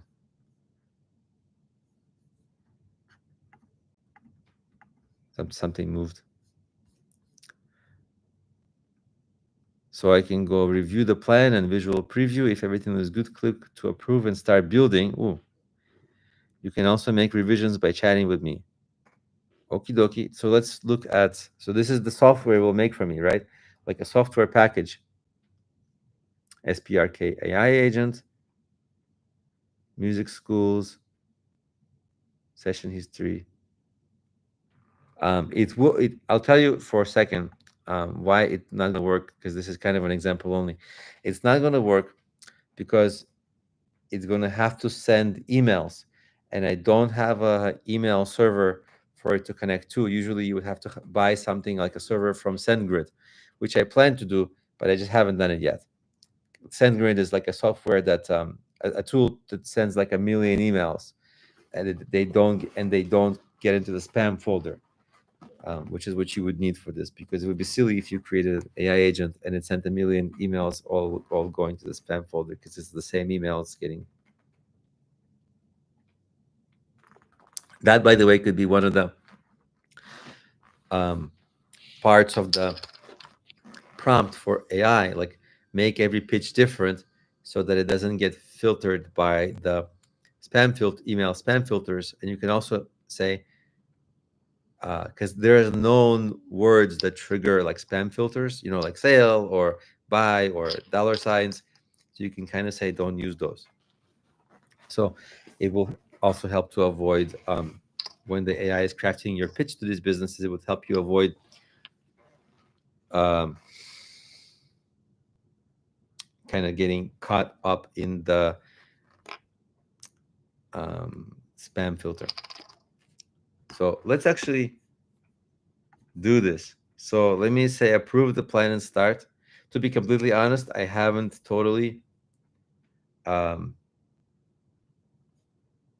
read through all the details because I'm trying to do this on the fly, and reading everything will just make this, it will cause me to be quiet for a long time. But let's see, initial version would have an AI chatbot interface for interactive conversations. Okay. Musical discovery and research capabilities. That's really what I need. Because there's a tool like this. I'll show you. D7 Finder. It's something I kind of use. So lead finder. So you might tell it, choose a city, let's say Boston. I don't know why I always use examples with Boston. And if you say get leads, cars. Okay, I gotta get past this CAPTCHA thing.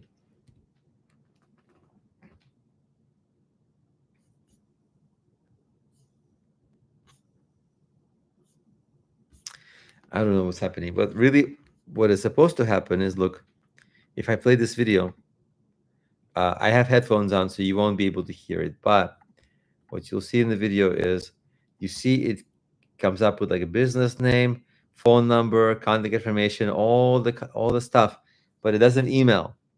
So with this agent, it's kind of like this, gets all the information by searching Google, and then emails people.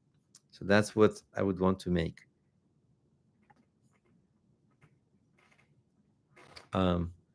So that's D7 Finder. So it's something people already use and find a great deal of usefulness in. So that's that feature, that discovery and research capabilities and pitch assistance, right? Like this basic database for music school information. That is what I need. So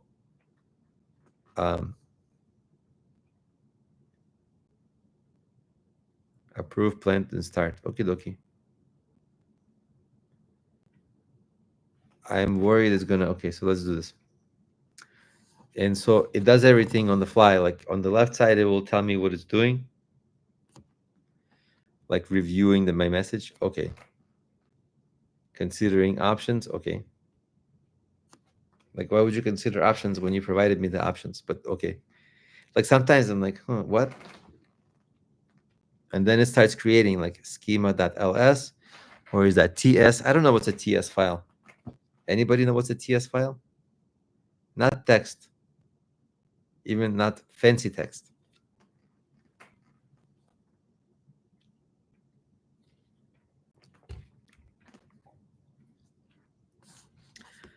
Then it's a storage, TS. Some of this does take time because it's creating software literally from scratch. Like internally, it's writing code line by line. And what's really cool is like you can invite people into this project. You can do other things, like instead of preview here, you can have all these features like chat with collaborators. I don't have a collaborator yet. View the development console, view the database. All kinds of cool like techie things that you might need. So that's that. It's still working. So let me check with everybody. Oh, did I'm not, I am sharing. Sorry, I forgot to share screen. Let me share my screen to show you what it's doing. Yeah. Sorry, I know. I forgot to share screen. Sometimes I'm a little dopey like that.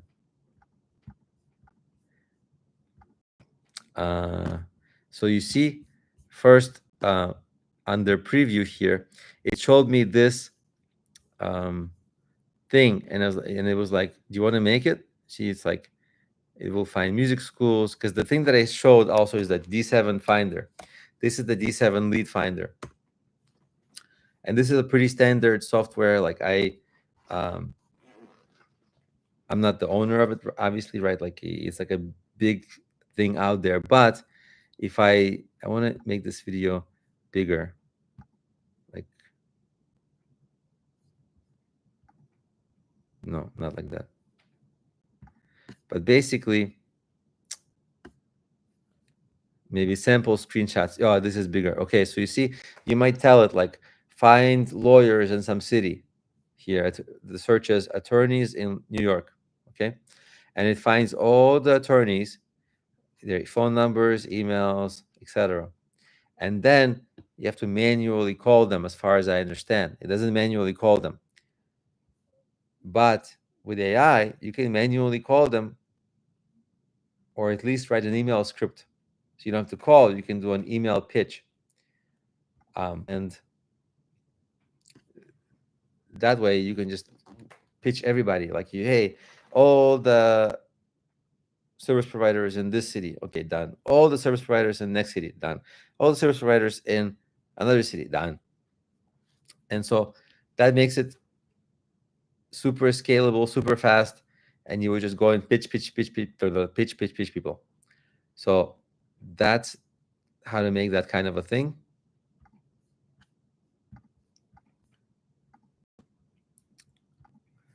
So that's this software, and that's this kind of thing that it's creating. Now, as it's creating things, you see it's like, okay, it worked on some things, it gave me this options, and I said, what did I say? Where's my text?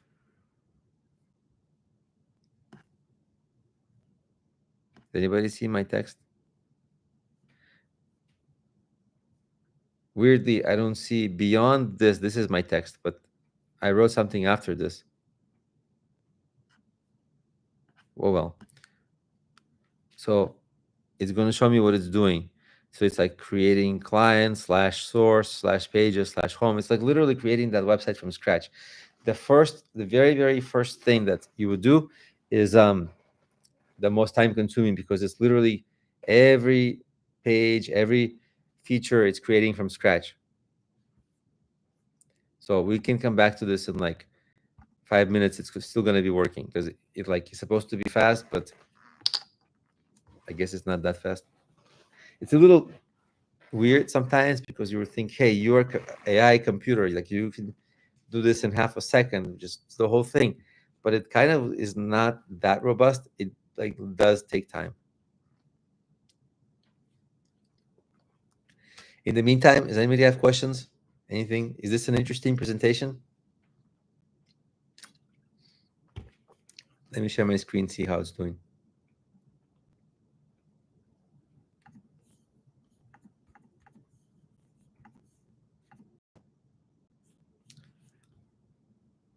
So that's the D7. We'll close that. That's that also. That's Replit. It's still working. So it's like configure this, that. We can look at the software it's building, like Spark AI Agent, AI Assistant, Music School, Speech Generator. Oh, now it's asking me for some information. OpenAI API key. I don't know that I have that. How do you get this? OpenAI, health settings.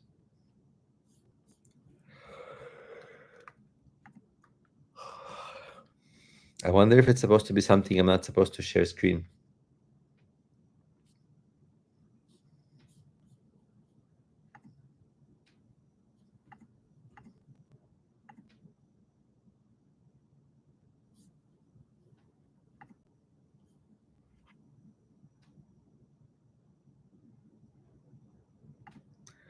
Maybe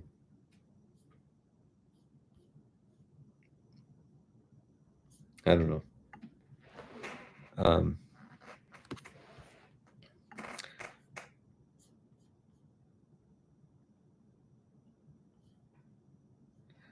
So it tells me how to get this AI key. So this gets a little boring, because one of the features we need is for it to send emails, and because of that, it doesn't have the ability to send emails yet, because I need to connect it to SendGrid. So maybe we'll pause it here. But hopefully, um, my plan is to. This wasn't like the greatest demonstration because it was still working and talking, and I was talking and I was still working. Um, there's, yeah, my plan is to actually build this thing. So maybe on next calls we can make more progress with that software. That would be kind of interesting. How's everybody doing? I am 2 hours in, and I talked about a lot of business ideas. We tried this one, kind of a clunky way. I tried to do it. I was hoping to do it more smoothly, but it came out a little clunky. Sorry.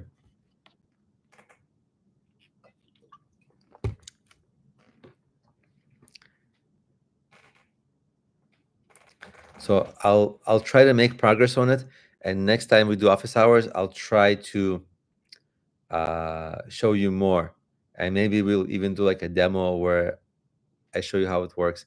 I think the way I have my schedule is I got to complete one course that I'm working on, and it's going to take me 2 or 3 more days. So I was thinking to do another office hours because my family is out of town. So when they're out of town, I can do way more office hours because the kids aren't getting woken up, and like it's just easier. And so I can spend more time, and I can schedule more. So I was thinking to do another one like Wednesday or Thursday, but it's getting close to like 4th of July, which is not good. If you're not in America, it's like one of the biggest holidays in America is 4th of July. So it's I think everybody's going to be not. I'm the only nerd who's going to be online. Everybody's like going to be with their family, so probably not a good idea 4th of July. So maybe I'll do the next week, Tuesday, Thursday, office hours, and on Tuesday or Thursday I might actually show, because by that time I will have created something like this. So and by the way, what you can do that's super cool, you can create a website with this tool, with Replit, and the website will sell that marketing tool, and the marketing tool will go out and promote that marketing tool on the website, and the website will have all kinds of like payment information, etc. So you can literally start collecting revenue if it makes sense.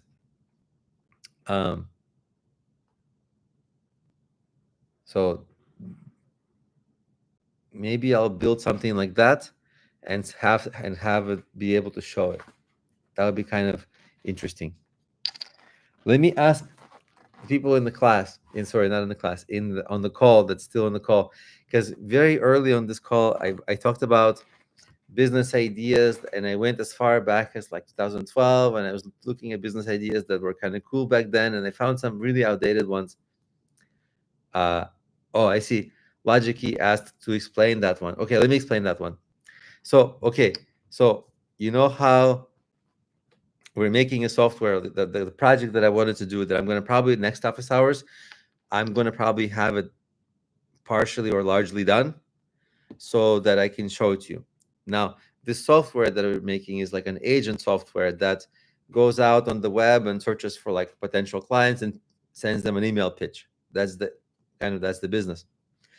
But what you can also do is sell this to companies. So what you can also ask Replit is to make a whole website for you, saying like, hey, this is my website, the outreach software website.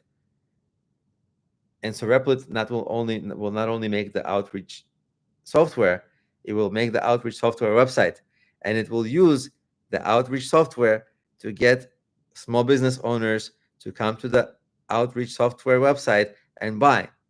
And the money that they buy with goes right into the bank account of your bank account. So they're essentially buying the agent that pitched them, the agent software. Does that make sense now?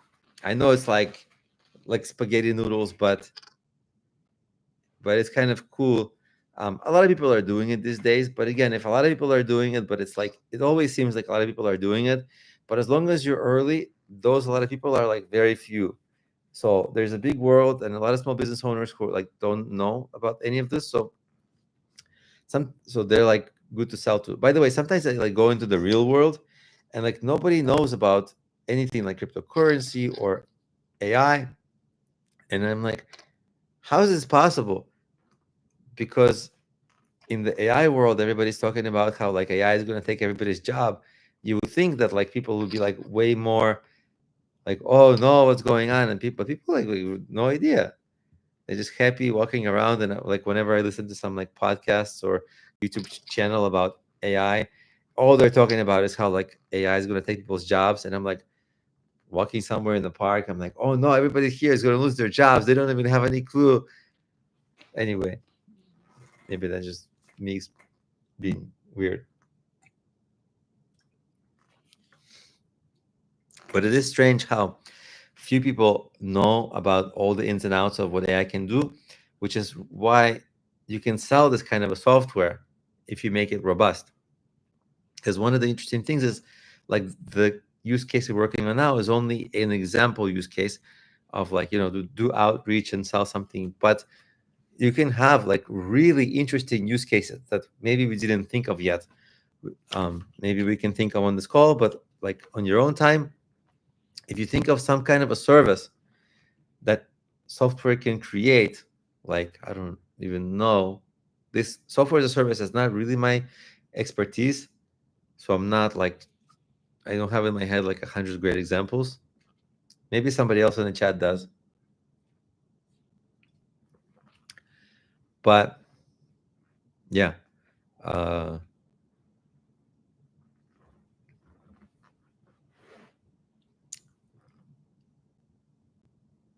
I kind of lost my train of thought, which I guess I'm going to excuse myself for losing a train of thought because it's already over 2 hours that we've done this call.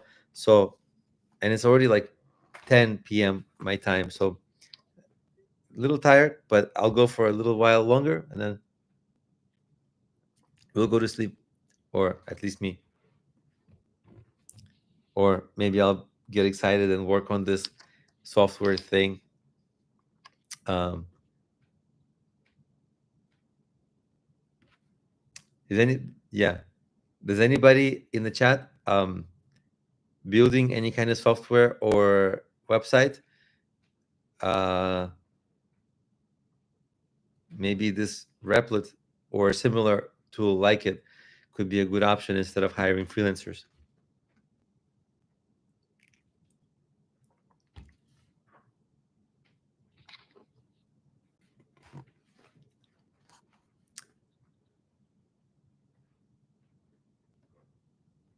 Or maybe we should brainstorm business ideas that's kind of SaaS business ideas, software as a service, but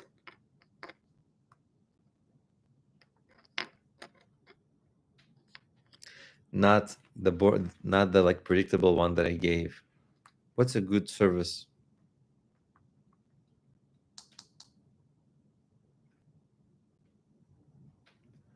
It's hard to think of it like that.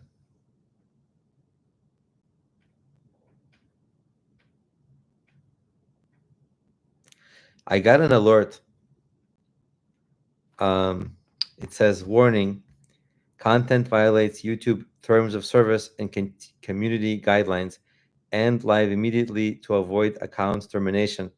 Is that real? Let me click this. Do you guys see this in the chat? No, there's some, is it some kind of a spam thing?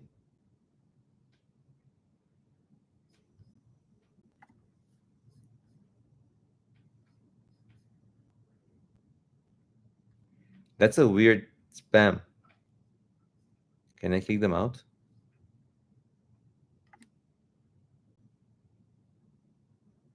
That was a weird spam. Did you guys see that? That was like a really believable looking spam. And I thought, what did I do? Is it my face? Is it my face is violating their violations?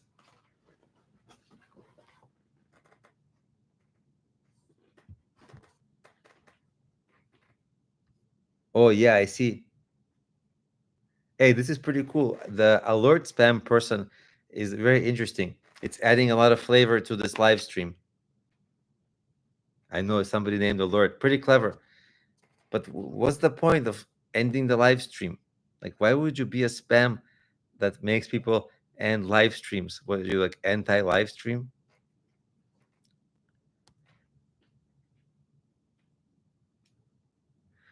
It says no, it's real, bro. You know how I know that it's not real, bro? Because a real YouTube comment wouldn't use the word bro.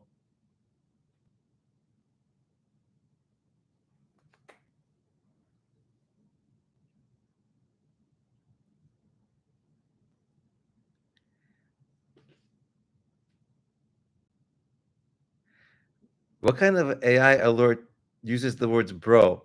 Nah, bro. You're like a high school bro. Like you're like a AI from 19, maybe like 2010, when they were still like experimenting with AI and it wasn't very smart. And so instead of like real language, you use words like yo, bro, hey, nah. So you're like a buggy AI.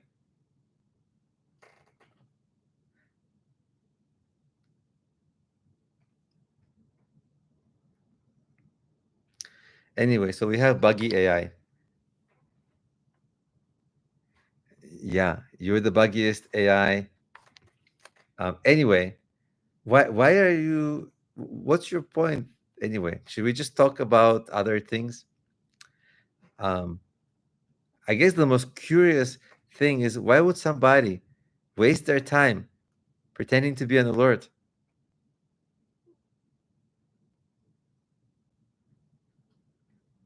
That's really, yeah. That's like a not an AI bug. That's like a bug in a human brain.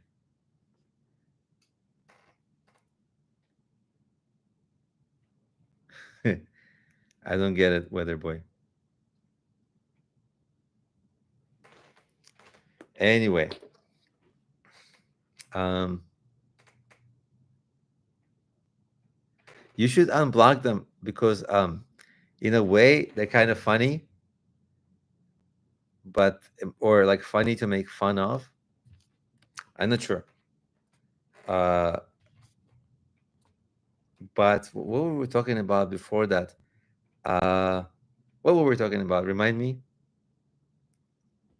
Something about AI building software. I feel like I'm always talking about AI building software. We should make fun of that person together because we've been on the live stream for so long that we should make fun of the spam person together. Um, but they stopped writing. I'ma try be AI on other lives now. Good luck, bro. I subbed. Thanks, bro. Now they left. But don't leave now. Like now you're like part of the chat. But just like I think if you actually use AI to fix up your grammar, it will make it less apparent that you're a human instead of like a super buggy AI.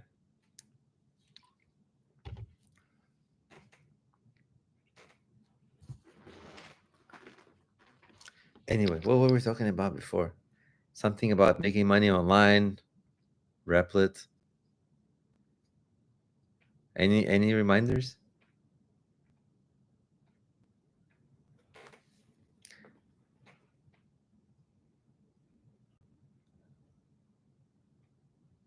Hmm. This is great content where I'm like spacing out and like, what was I talking about? And I can't figure out what I was talking about. I think I just need to move on and have a fresh new topic. But what should it be? Oh yeah, so I'm gonna build. I'm kind of looking forward. I have a client who sometimes orders custom courses from me that I make for him. So I gotta like finish this course. Yeah, yeah. I saw you got here not a long time ago. What's the XPs? Crowns and XPs. Oh, I see the crown. Yeah. I don't know what the crowns are. Like they just started appearing. Like people who are like very engaged in the chat are getting a crown. And so you can see if you click on the crown, you can see all the people who have all these like I guess that's the amount of chats they made. I don't know. But is this like a gamification feature that YouTube just put out there as we were in the chat? I don't honestly know. Um, I guess it's helping us tell or determine who is like the best chatter.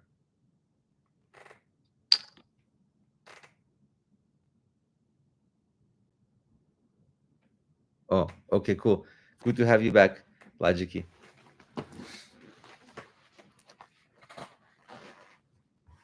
I see like sometimes people are able to do cool things like do super chats on some, but I don't know what these things are. I saw it another live stream a couple days ago, but I didn't know what it meant.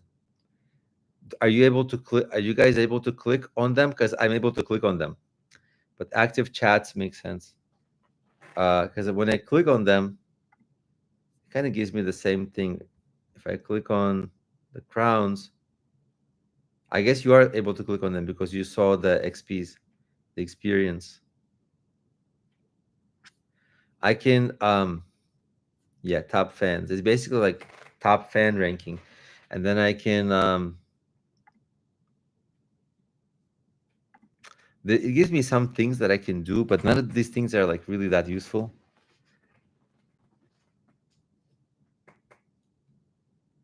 Interesting. Yeah, I don't know what you can do with experience points. And I don't know how you get the 75 experience points and Logic just cut up to you. What if I guess it's maybe like recency of the chats that you're making. But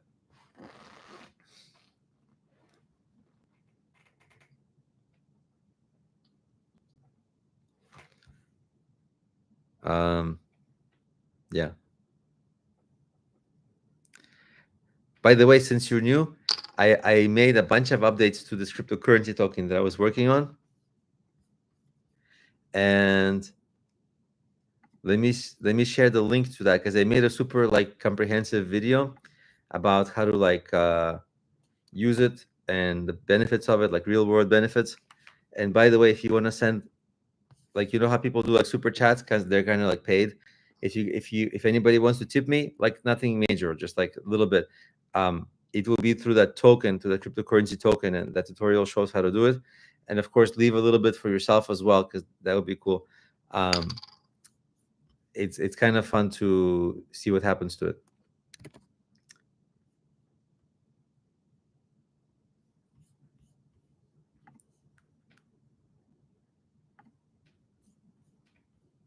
Anyway, so let's discuss something else because we're like jumping topics.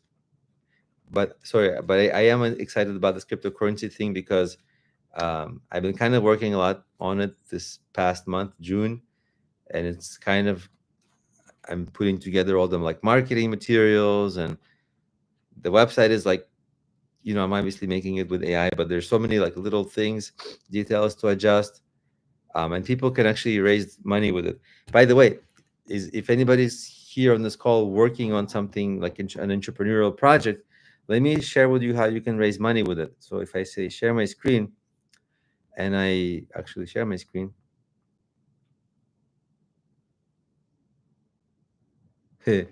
I see Logic. You're talking about the crowns. I don't know how the crowns work, but let me show you. So like if let's say you're working on something, right, and you're trying to raise money. Well, this is like possibly a good way to raise money because it's, anybody in the world can send you money in cryptocurrency. So you can just post under projects. You can post your project, and you can create some project like this.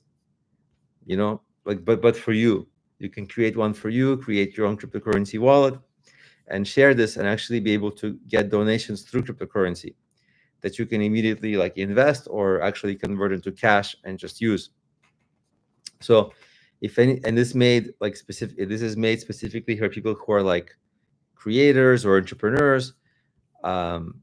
So if anybody on this call, is working on something, which I was assuming that everybody's kind of working on something, because if you're on Udemy, you must be working on some business or career or something.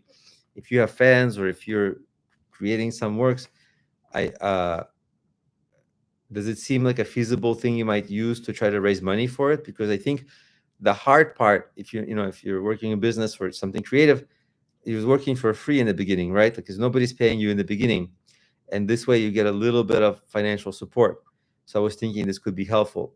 Would anybody find this kind of thing helpful? Because right now I'm literally running this kind of a beta, where I'm trying to onboard and invite people who would raise money through this. Does it seem like something that anybody would want to use to raise money?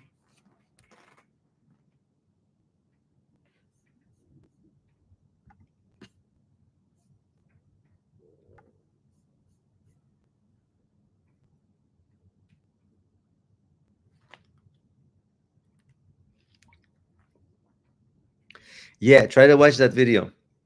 um it took me like a few days to make that video because it was like super comprehensive. Like I like tutorial for this, tutorial for that, tutorial for this. Let me show you actually the cool thing. I think I have the presentation still up. uh Let me see, because uh well, let me share my screen and show you. It's actually kind of interesting. So if I share my screen, share entire screen, share. So this is the presentation that I kind of I made a video. It's in that video, but I'll recap it really quickly. So you see, what's the problem? The dollars, you have 5% inflation, like real inflation. And then you have every time you pay or transact, it's like either the vendor or you get charged with 3 to 5%. Usually the vendor, but sometimes the vendor is you. Credit card fees, and this is not a one time, right? It's like when you buy this fee, another thing fee, and if you raise money, you get additional fees on Kickstarter or Patreon. And if you collect tips, you get a lot of, like, even YouTube collects 30%. Like if people give a super chat, you like, let's say a super chat donation was like $1. Well, YouTube doesn't give that to the creator. YouTube takes 30% of that tip. So basically, when you use real, like, dollars, you just lose money to inflation, transaction fees, platform fees, even on tips, or when you raise money, right? So you end up um, like something crazy, like with, depending on how you conduct your business, between minus 10% to minus 30% of your money from the get-go, right? And then you have to pay taxes on that. It's still, I mean, you have to pay taxes on whatever, like, right? So it's like, you think you're getting 100% of your money, but everybody has a hand in your pocket when you're dealing with fiat currency, like traditional money, as opposed to with the token, with the cryptocurrency token. Well, I skipped one. You see, like the solution to not lose money to inflation and all these things is that instead of holding dollars, you want to hold assets. And assets can be real estate, a stock. Hopefully, it's an appreciating asset, not like, a car is a depreciating asset.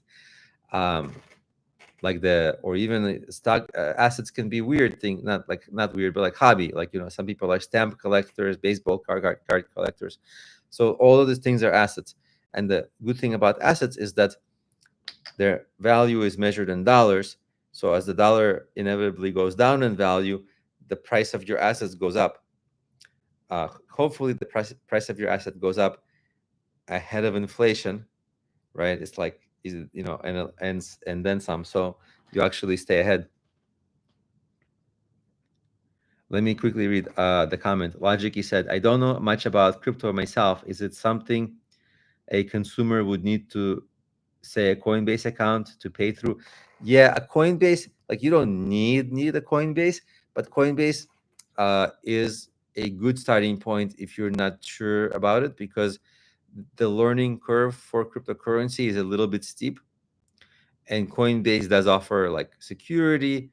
Um, like, it prevents you from making a lot of human errors, things like this. The problem with Coinbase is twofold.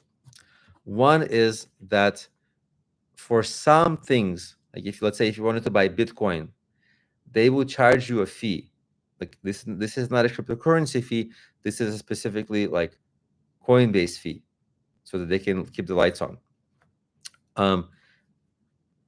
So they charge high fees. There are comparative websites like you might have heard of Kraken or Binance. They charge lower fees, but they still charge fees. But the main issue that is not good about like the intermediate and advanced users don't like about Coinbase is that it's what's called centralized. It's like they they're a company and they hold your cryptocurrency.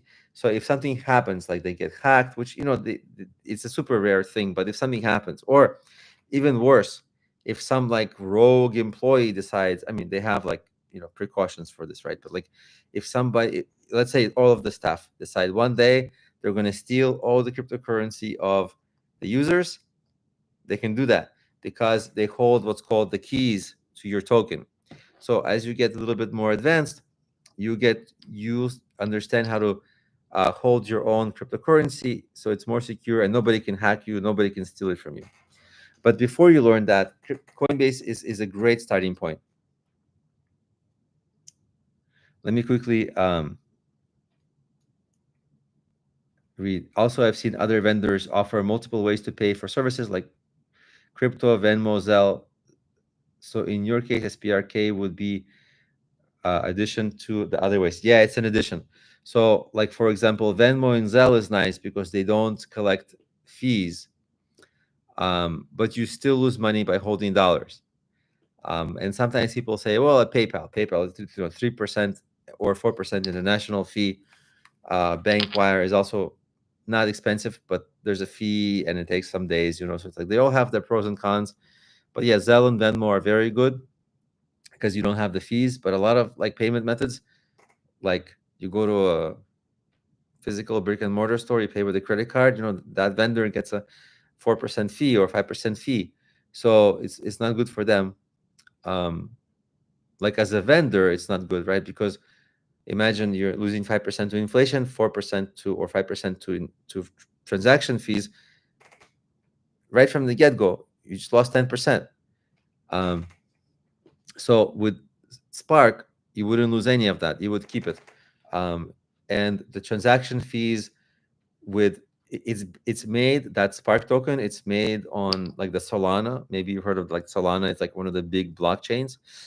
There's like Bitcoin, Ethereum, and Solana. So you can build tokens on top of Solana, and Solana has super low fees. So to send money with Solana is usually cost like a penny or around a penny, and PayPal charges like 3%. That's this highway robbery, right? So like if you don't have a cryptocurrency option, yeah, you're stuck with PayPal, or Zelle or whatever. But if you have an option for avoiding those fees, then that's what one of the benefits of cryptocurrency is, not getting charged all these crazy fees that like the legacy systems, they have that built in, but like you can skip them these days. So this is one of the huge benefits of cryptocurrency. The other thing is I'm able to provide rewards to investors. So like, how, like, for example, this is a good example. I talk about in that video also, but like today, if you want to make money passively, you can put money into your bank CD and earn something like 4%. And people think it's kind of good, because you're getting 4% of your money from a bank and it's safe. The challenge is that if inflation is 5%, and like real inflation is around 5%, because the government manipulates how they report inflation. But real inflation is closer to 5%, or actually higher than that. So I lost my train of thought a little bit. Let me drink some water.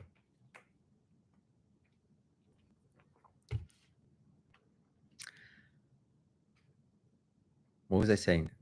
I already finished making that point about the inflation, 5%. And oh yeah, so if you put your money into a bank CD and you're making 4%, but inflation is 5%, the problem is like you're still like losing money. And so in the cryptocurrency world, yeah, thank you for reminding me. I remember. in the cryptocurrency world, you see, you can still, this is something called staking, kind of like putting your money in the bank CD. It's called staking, but you're staking while holding an asset that has a potential to appreciate, because the dollar is for sure going to depreciate. That's all it does. Or any like traditional government issued currency just depreciates. But if you hold an asset, you can get the percent return, but also the token might, appreciate in value. Let me quickly read it. An account at some mediator. Yeah, like it does help to have that mediator. As you get more advanced, you can skip the mediators, but the mediators, like it's helpful. It is helpful because you need to buy some initial like cryptocurrency, like you cannot buy Spark with dollars, so you have to buy like another cryptocurrency. Then you can buy it with this cryptocurrency. It's a little hairy and confusing. Yeah, no worries. Actually, I like talking about this because um, it's an interesting, like it's kind of like the financial system of the future, people say, but it's just so hard to get on boarded with this. Like the learning curve is crazy, um, so it's good to talk about it. Also, we're in like past 2.5 hours, so it's like I'm out of topics anyway. I mean, I had more topics, but like some of them I decided to kind of leave for the next time. Um, but yeah, um, that's the cool thing, is like you see, you hold an appreciating asset. So it's kind of like if you hold a stock that's appreciating, but it's hard, you don't get a return on it. You get a dividend, but the dividend, some stocks offer dividends, but the dividend doesn't, it's not free money. It comes out of the stock price. It just gives you a little bit cash liquidity. And so in the cryptocurrency world, there's another thing that's called airdrops, where the creators can provide airdrops to investors. So what I can do is I can, you see, instead of, let's say, like keeping 90% of your money with traditional dollars, right? Because you get inflation 10%, transaction fees 10%. Okay, you got 100, you got $1, but you only keep it 90 cents. Instead, with all these things like staking and airdrops, I can make it deflationary because you can get more value, right? So you can keep earning like passive income on it and all this stuff. So these are all like common cryptocurrency features that people can use to just build wealth, right? And hopefully the token you choose appreciates. Now, this particular token, obviously, I'm working hard on appreciating. There's nothing that I can promise about it, but it is pretty early on it. That is super, super cheap. So if I say, like, when I say like, hey, if you want to tip me, that's cool, but leave a little bit for yourself. That's actually I would be happier if you did that, actually, because I don't need a tip. But it would be cool if people got it and held it and kind of like, um, so try to see where it goes. You can always sell it, by the way, but hopefully not. Hopefully you keep it as a investment kind of thing. And you can buy as little as like $1, so it's not really makes a difference. But in any case, hopefully that explains it. Let me see if I still have any talking points from that presentation. So basically, yeah, you just kind of like, instead of losing money, you get 101%, 102, 103, 104% on your money, while giving yourself a chance to reap the benefits of the actual appreciation of the token. So that's really cool. And it's, that's all these features are like just native cryptocurrency features. Because what I did this exercise of, like, how people say real estate always goes up, right? There's all these popular investments that people say, like, they always go up. Real estate always goes up. It's a great investment. But then when I did this exercise with ChatGPT, and I asked it like, what was the price of average price of a home like in 1950 compared to now in a certain area? It told me. Then I said, okay, adjust for real inflation. Then if a home, you have to pay upkeep, right? Like, so property tax, when things break, I made it do all these calculations. Then you have to pay for the loan for the home. And so you're almost like breaking even. It's not, if you do all the right arithmetic, because the real estate investment requires so many payments. Things break, property tax, a million things. And so it's kind of like, just to hold this investment, you have to pay so much. And then if you actually sell it in the end, you have to pay tax, and that just puts you in a loss, because the tax is, for the whole amount of appreciation, not counting the inflation. You buy it at a little price, you sell it at a big price later, but it's because of inflation. Anyway, a big part of the appreciation is the inflation, not all, but a big part of it. So it turned out like, if you do the correct arithmetic, real estate is like really hard to make money in. There's obviously a lot of caveats, like, what if you rent out your property, blah, blah, blah, blah, blah, so you can make it work, but it's just so much harder. And it turned out, when I did this exercise, like the S&P 500 is actually one of the best investments, because even though it grows 11%, if you subtract inflation 5%, it's still 6% growth, which is really, really good. But when you hold this asset, you don't get the staking rewards, that kind of like a CD, and you don't get airdrops. You get dividends, but they're not free money. They're not extra. They're coming out of the price of the stock. So it can, and of course, cryptocurrency is like super, super risky. It's volatile, but but the swings are higher. So you can possibly profit more. But it's volatile, obviously. So that's why people like cryptocurrency. Bitcoin in particular, because Bitcoin doesn't have any inflation. There's like, it's capped supply. So Bitcoin, I really like Bitcoin. But yeah, is chatting for a long time. Does anybody have questions? A lot of this information is in that video link that I sent. I'll paste it here again, just in case.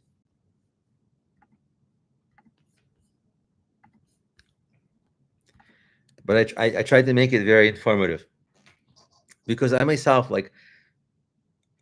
didn't realize the extent of inflation, plus transaction fees, plus all these platform fees, plus the transaction fees aren't not one-time fees. Then you pay taxes so many ways, like on income tax. When you buy something in the store, as a buyer, you pay tax. It's crazy. Like, I don't even know how people have any money left over. And it was even more eye-opening when I did all these calculations, and I'm like, oh wow, this is horrible. Like, the legacy financial systems, they really keep you poor. And yeah, people are working, but not saving. And I wasn't really very good at the personal finance before, but it's really fascinating, this field, because with very little money and correct investments, you can do really well for yourself, as opposed to, if you have a lot of money but you are bad at personal finance, you can just waste that so easily. So I kind of got into, it's a boring field, it's not something fun, and there's a lot of controversy and scams also, of course, and half truths and mistruths, kind of people always trying to sway you one way or the other. But once you learn this field, it's really interesting, because then you're like, oh, I want to try this, oh, I want to try that. Some of it works, some of it doesn't work. But yeah, I never thought I would be into it. I used to hate this field. Whenever people used to talk to me about it before, bank CDs, fall asleep. Mortgage rate, fall asleep. Investment, fall asleep.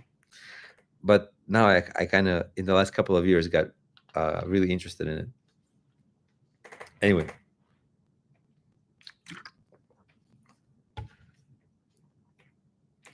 It's also, does anybody know this person? What's his name?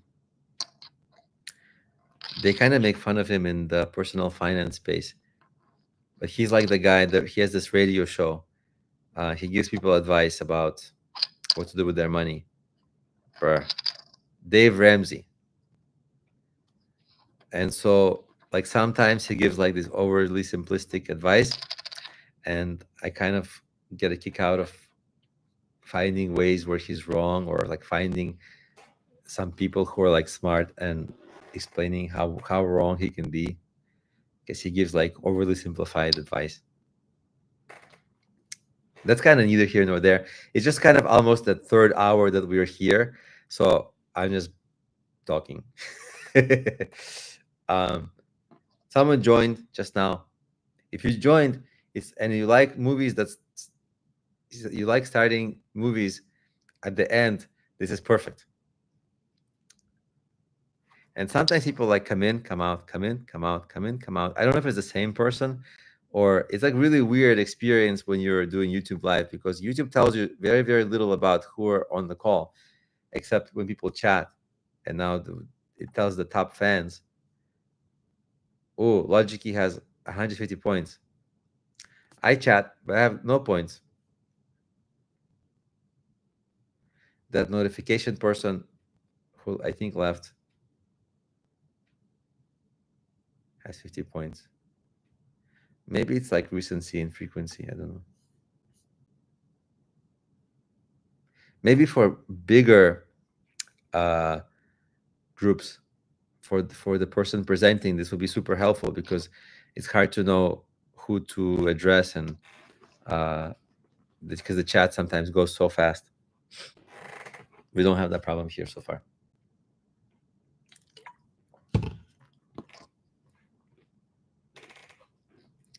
How's everyone doing? I feel like I'm the only one talking, and the chat comments like get a little later. So let me see if I can bring up one more cool business idea. I had like a whole list planned. Oh, Flippa. Flippa is new now, right? Because not new, but you can have a whole new approach to Flippa, where in the past you would have to like spend days getting a domain name, creating a blog on it with WordPress. But today you can do this like in 1 minute, maybe 5 minutes with Replit. Create a website, post it on Flippa, sell it for like $100, which is not too expensive. Do it again, and then hire somebody to do this process for you. This would be actually a good business. Create a website for every niche: doctor website, cooking website, whatever website, sports website, and just keep on selling it on Flippa. I don't know if it's a great niche, because at some point it will also get saturated with websites, and I'm sure somebody's already doing that there. But it's kind of one of those not exciting business ideas. Okay, let's skip that. That was not an exciting business idea. Automating Flippa by creating the websites with AI, I think we'll run into problems today. Just too competitive. Like on day one, well, it's kind of maybe yes and no, because let's go to Flippa. I want to see what people are selling there these days. What's really popular there are websites that have revenue already. So let's see. Buy and sell blogs, e-commerce stores, affiliate sites. Okay, so let's see what the prices are like. This is, I think, to post.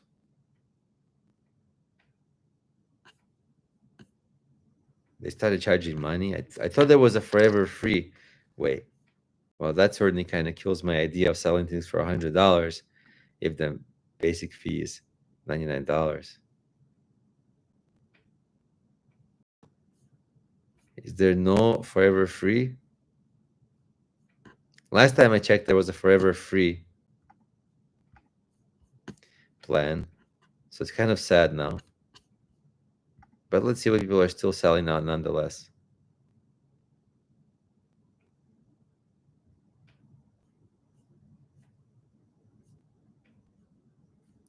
SaaS business. Oh, look, they made it out of probably AI, or maybe no, because it has selling for 100,000 and it's profitable. Oh, like a real business you can sell here. I think Flippa really upgraded since last time I checked. You can sell real businesses here. SaaS internet.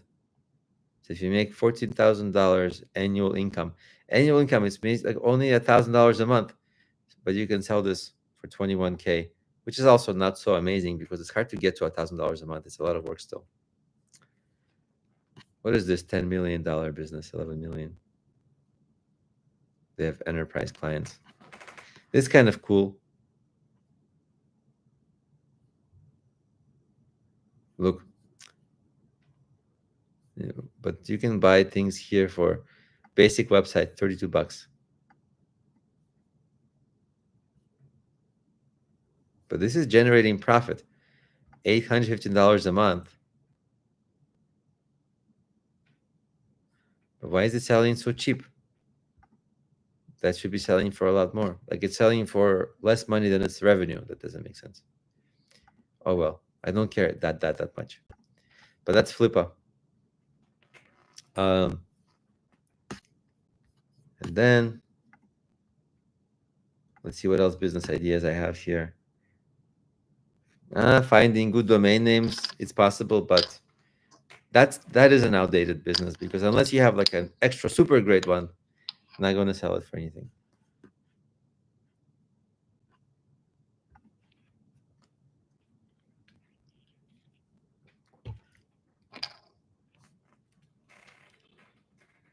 But Flippa is pleasantly surprising. It's really changed.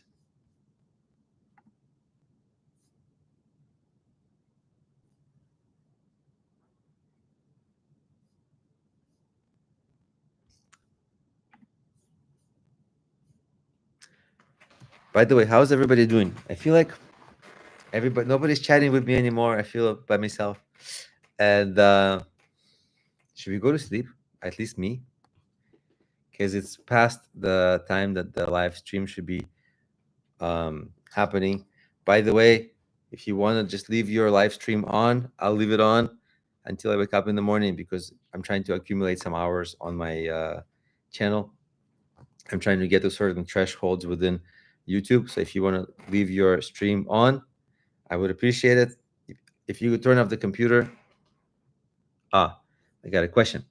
Logically, what is the Flippa buyer buying in that case? Let's look. Let's share screen and let's go back to Flippa. They're usually buying a whole website, unless which case? Which case are you talking about? The $32 one or we had this like $32, right? What are they buying? Let's click on this website, Home and Garden, 4-year-old content site with a lot of articles and traffic, generating this much money. $800 per month in profit it's a good business. You're going to make $10,000 a year. Why would you sell it for $32? So the profit is a little less, right? Because there's some costs. Okay, fine. Or you can buy it for 25K and these are bids. I guess it's just bids. But what if they don't get to this bid? I don't get it. I guess people can bid. So it's not the final sale price. And by the way, did you notice it changed? It used to be 32, right? Now it's 42. So I think, did somebody bid? 6 bids. These people are super cheap. That guy is trying to sell a website for 21K, 25K. Also, why would you sell this website for 25K? Just keep this website. It's making you $500 a month, $6,000 per year. Keep it. In a few years, it will make more than this. I guess if you need the money fast. Also, when you're here, sometimes very small changes can just increase your revenue. Like instead of making money with ads, maybe you sell some products that you found that are more profitable. It's actually easy a lot of times to increase revenue on a existing website just by thinking outside the box. But anyway, it's kind of cool. It's an kind of a auction style. But what I really wanted is what is this stuff? What I wanted to see is like new websites without revenue. So you can see if I made a website with Replit. Let's see.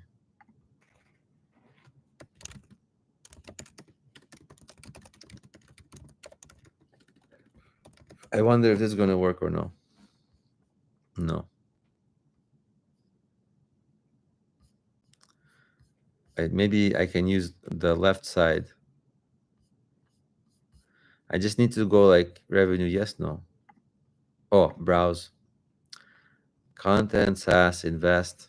What is this invest? Oh, investing in new business ideas. Interesting. Why would I invest in some stranger people? Crypto and blockchain? What is going on here?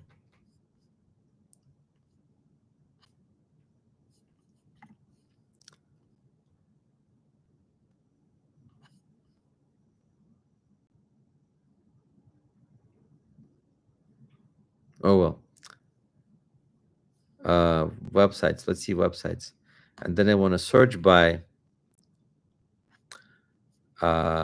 revenue or not. Revenue. So maybe 0 and 0. Okay, so they have no revenue. Is that right? And then 0 and 0. No profit.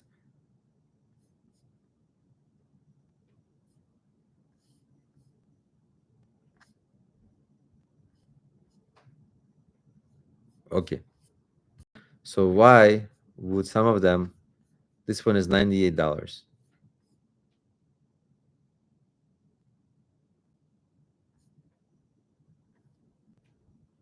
Okay, so this one has US dollars, $0 per month. Why would they sell it for $5,000?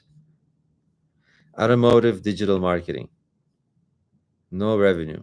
Why would you sell it for $22,000?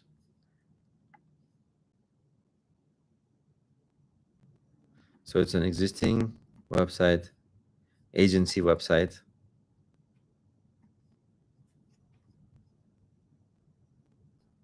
They have some traffic. Very little traffic. 600 people a month. It's not per day, that's per month. That's very little. And they're trying to sell it. So that's not a good thing. Is this boring?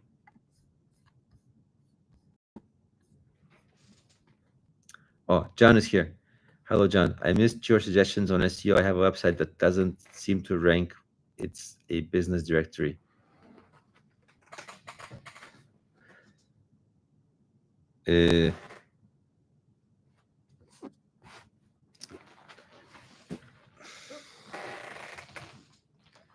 Business directory usually doesn't rank. Those kinds of sites, unless they're very, very big, usually doesn't rank these days. Directories were popular 20 plus years ago, but I don't know about now.